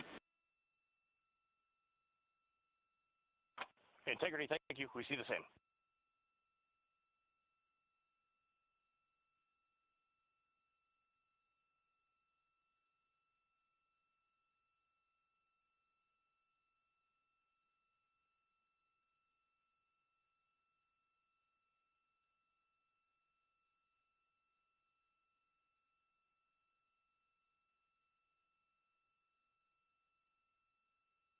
This is Mission Control Houston, passing 23 minutes of mission elapsed time into the Artemis II mission.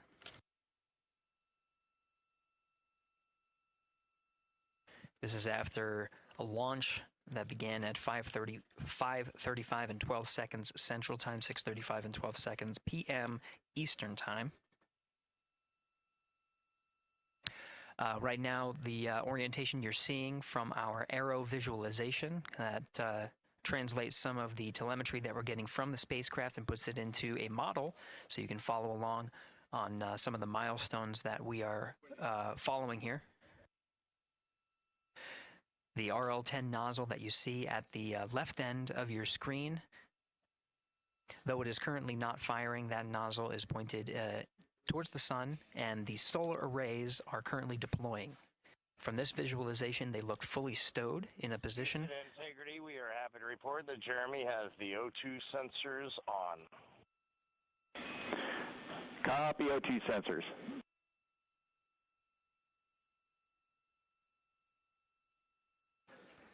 Again, Commander Reed Wiseman and pilot Victor Glover overseeing the deployment of the solar arrays.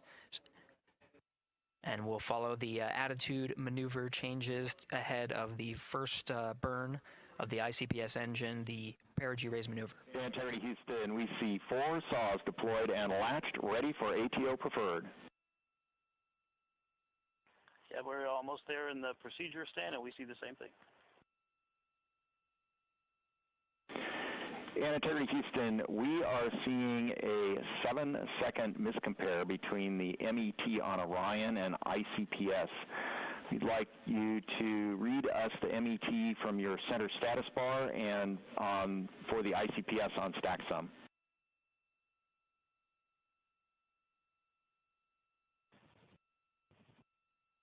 And Stan, we see a absolutely precise alignment. MET 25, 14, 15, 16, precisely aligned with ICPS MET. Copy, thank you for that. We'll investigate a ground issue. And Houston Integrity, ATO preferred set. Copy, ATO preferred.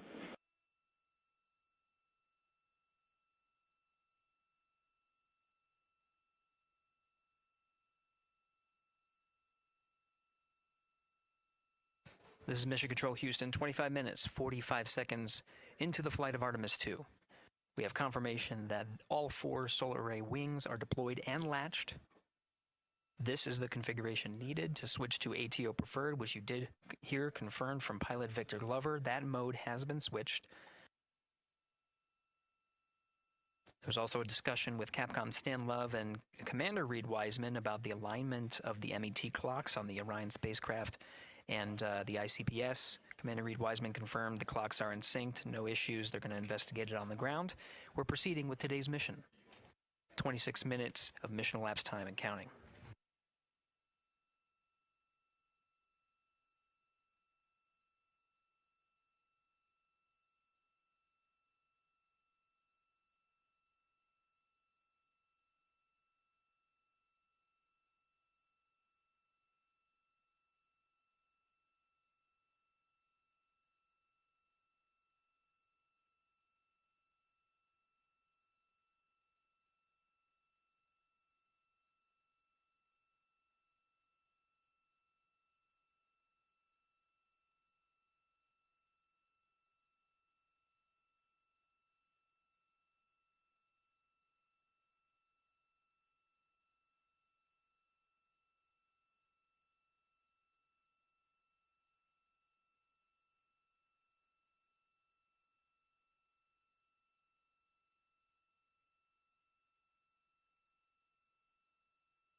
This is Mission Control Houston. We're approaching 28 minutes of mission elapsed time into the Artemis II mission.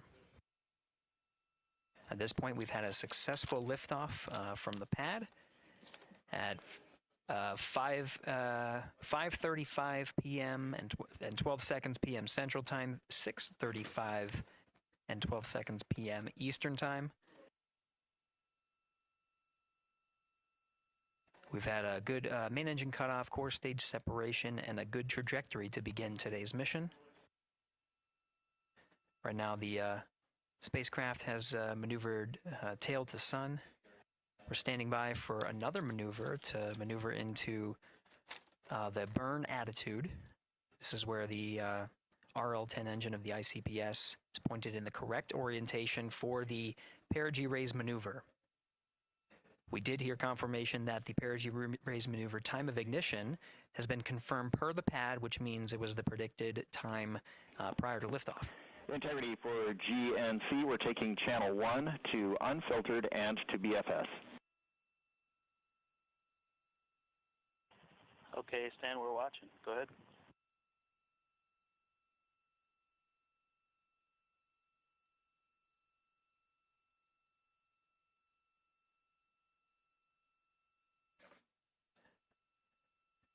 Capcom Stan Love reading up to the crew of Integrity.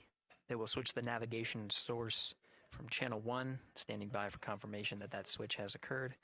Pilot Victor Glover will receive confirmation when, and as at least watching to confirm that that switch has occurred.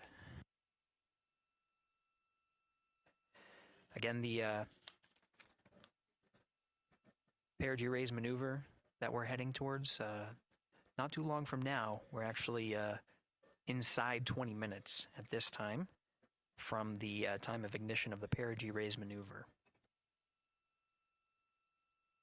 We did have a successful deployment and latched of all 4 solar array wings. This is the configuration needed to commit to the perigee raise maneuver. Of course, flight controllers here in Mission Control Houston will continue to evaluate that everything is good before committing to that burn. The perigee raise maneuver does raise the perigee, the lowest point in the orbit, from 15 to 100 nautical miles. The 100 nautical mile mark is needed to continue in low Earth orbit and hit the target for the apogee raise burn. That will put them in a high Earth orbit for the remainder of the day and set them up for the right position to execute the translunar injection and head to the moon tomorrow. The burn duration of the perigee raise maneuver is 26 seconds. A relatively short burn, but it does raise the perigee and do the job to get into the correct position before firing that main engine on the ICPS. The pad had a teacher's handover. This is the tracking and data relay satellites. East to west, they are geosynchronous satellites that are positioned around the globe. And as Orion makes its way around the Earth right now, above the west coast of Africa, at an altitude of about 923 statute miles, and counting.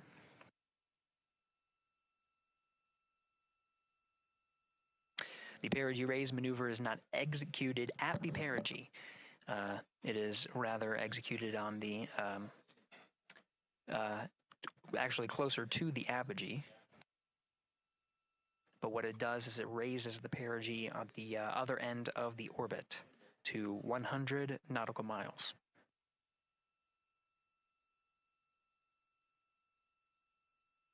The 26-second duration burn does not conflict with the time that they've reported of the tracking and data relay satellite handover from TGERS east to west.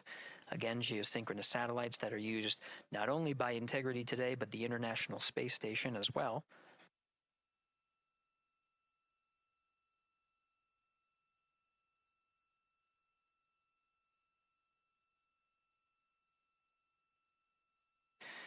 That time of handover is 51 minutes, 26 seconds. Plenty of margin before the perigee raise maneuver cutoff happens, and the trajectory is analyzed to see whether it was a good burn. A good burn means that the burn was performed as expected and sets the trajectory on course for that 100 nautical mile perigee target mark.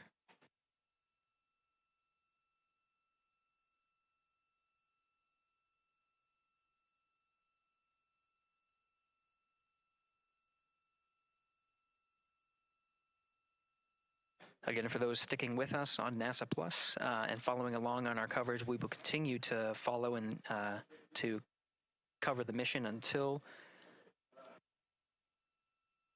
well, actually, we'll continue to cover the mission 24/7.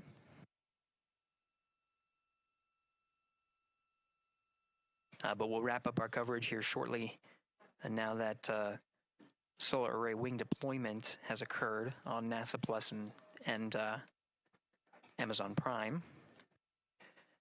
Again, we will continue coverage 24/7 at the NASA YouTube channel. For those that want to see all of the upcoming milestones, there are select times where we will be coming back to NASA Plus and other streaming platforms. You can go to nasa.gov to find the latest on when to find those activities. Given that this is an operational mission, we do want to make sure that we are maintaining transparency in the mission and providing you all the information on what's happening in space as Reed Wiseman, Victor Glover, Christina Cook, and Jeremy Hansen head on their mission around the moon.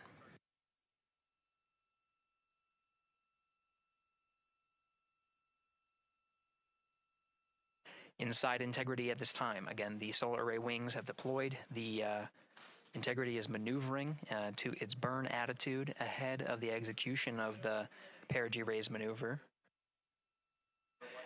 Overseeing these steps is primarily done by Commander Reed Wiseman and pilot Victor Glover. Mission specialists Christina Cook and Jeremy Hansen focusing on some of the system activation inside of Orion, namely the environmental and control and life support systems.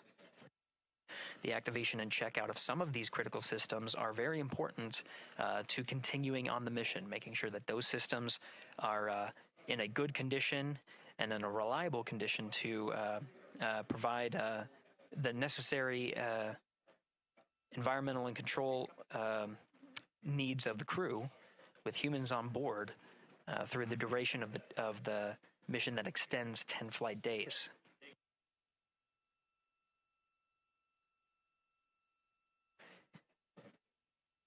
Standing by for an update to the perigee raise maneuver time of ignition.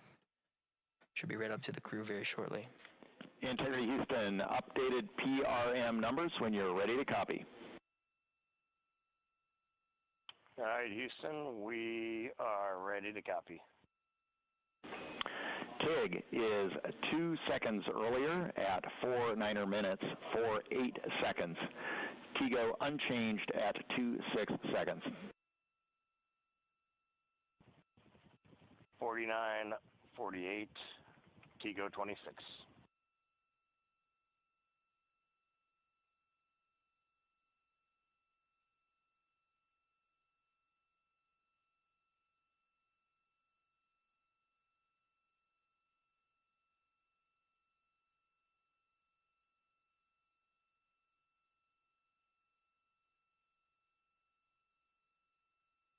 This is Mission Control Houston. With that update, we are approaching a little more than 13 minutes from the time of ignition of the perigee raise maneuver. That time updated to be 2 seconds earlier was 49 minutes, 50 seconds of mission elapsed time. We'll now move to 49 minutes, 48 seconds. The duration of the burn, that's what was referred to as the TGO, will still remain at 26 seconds, relatively short duration burn. Again, just raises the perigee of the orbit today.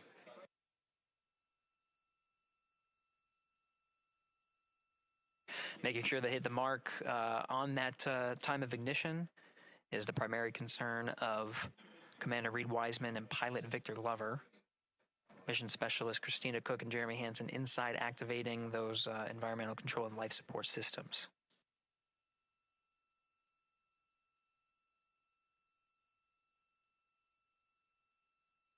At this time, all 4 crew members are wearing the launch and entry suits.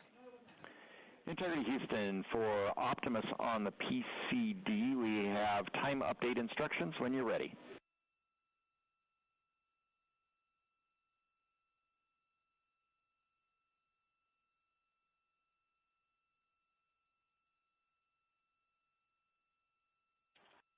And Houston, Integrity, we copy. Hands are pretty busy at this time. I think we will call you back when we're ready for that. All right, that one is not urgent. 2 minutes to maneuver to PRM attitude. We are watching and concurred. 90 seconds-ish, maybe. Pilot Victor Glover confirming that that maneuver less than 2 minutes. Again, that the point of that maneuver is to point the main engine of the ICPS, the RL-10 engine, in the proper orientation to execute that 26-second burn. It needs to point in the correct position to achieve the goal of raising the perigee to 100 nautical miles.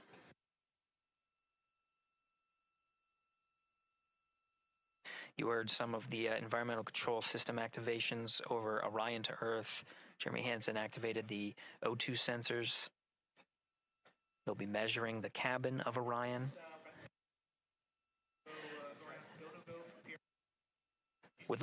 During all of the activations, here on the ground in Mission Control Houston, Flight Director Judd Freeling is doing a poll with all flight controllers in the room to see if we are in a go position to go ahead and execute the perigee raise maneuver. Once concluded, Stan Love will report it back up to the crew, and we'll stand by for that.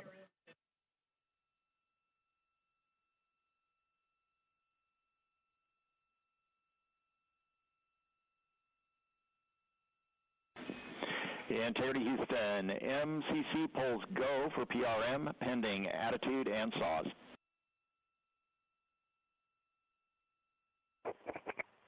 Hey, we copy.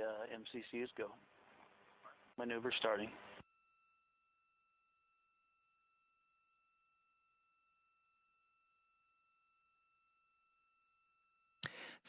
Minutes of mission elapsed time. The maneuver to the burn attitude has begun.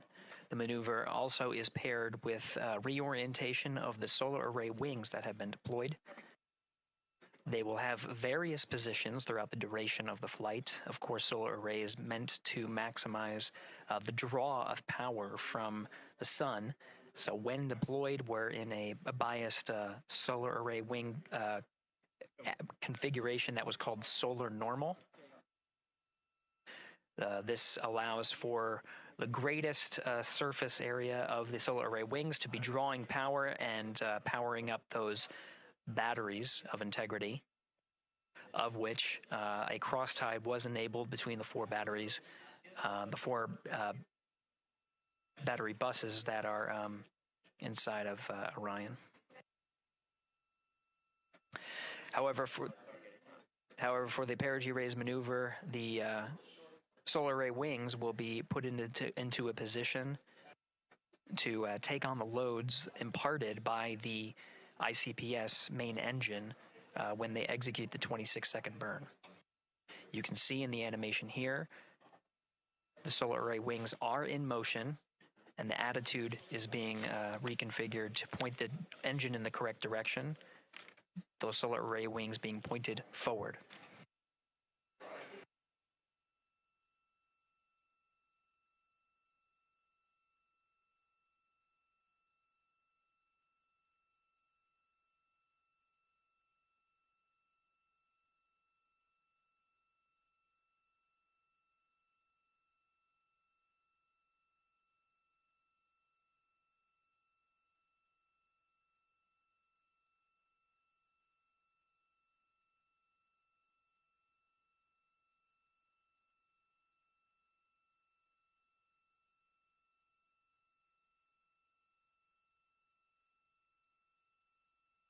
You're getting a live look inside the Artemis II mission flight control room. The team you see here oversaw the ascent of our 4 astronauts inside Integrity, launching at 6:35 and 12 seconds p.m. Eastern Time.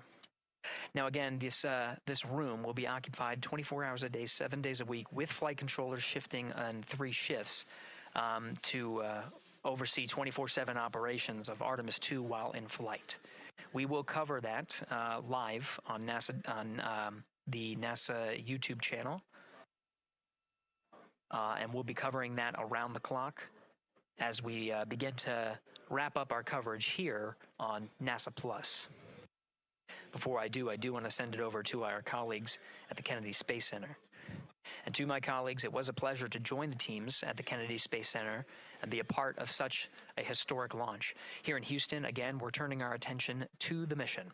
And for now, we'll say farewell and thank you to our colleagues there for today's launch coverage. We'll see you again soon for Splashdown. This is Mission Control Houston, sending it back over to Megan and Nicole at the host desk.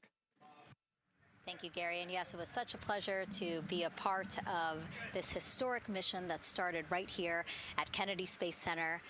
It was such an amazing sight to be a part of. And now, as Reed Wiseman, Victor Glover, Christina Cook, and Jeremy Hansen begin their journey, we here at the Kennedy Space Center are about to wrap our broadcasts. We'll, of course, though, have 24/7 coverage with our colleagues at Johnson Space Center starting as soon as we sign off, so don't worry.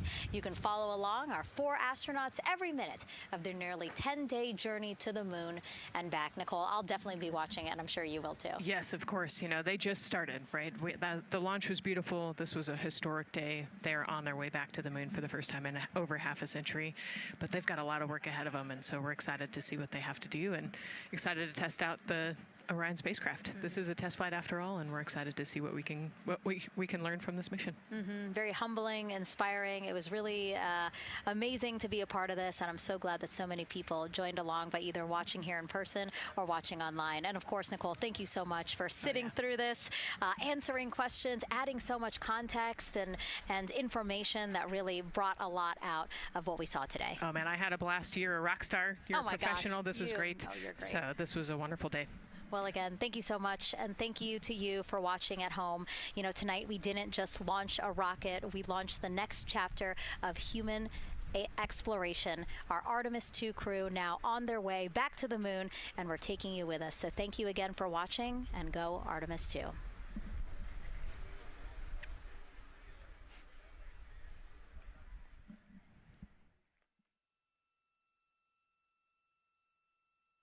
All 4 astronauts, and it appears all of them are undergoing their suit leak checks. Yes, a pre-flight tradition that we have seen with our crewed flights, the card game. The astronauts who have just left crew suit up and are now walking down a hallway. And here they are, NASA's Artemis II crew, taking their first steps outside for their historic test flight. And the 4 of them stepping rubber band. And off they go.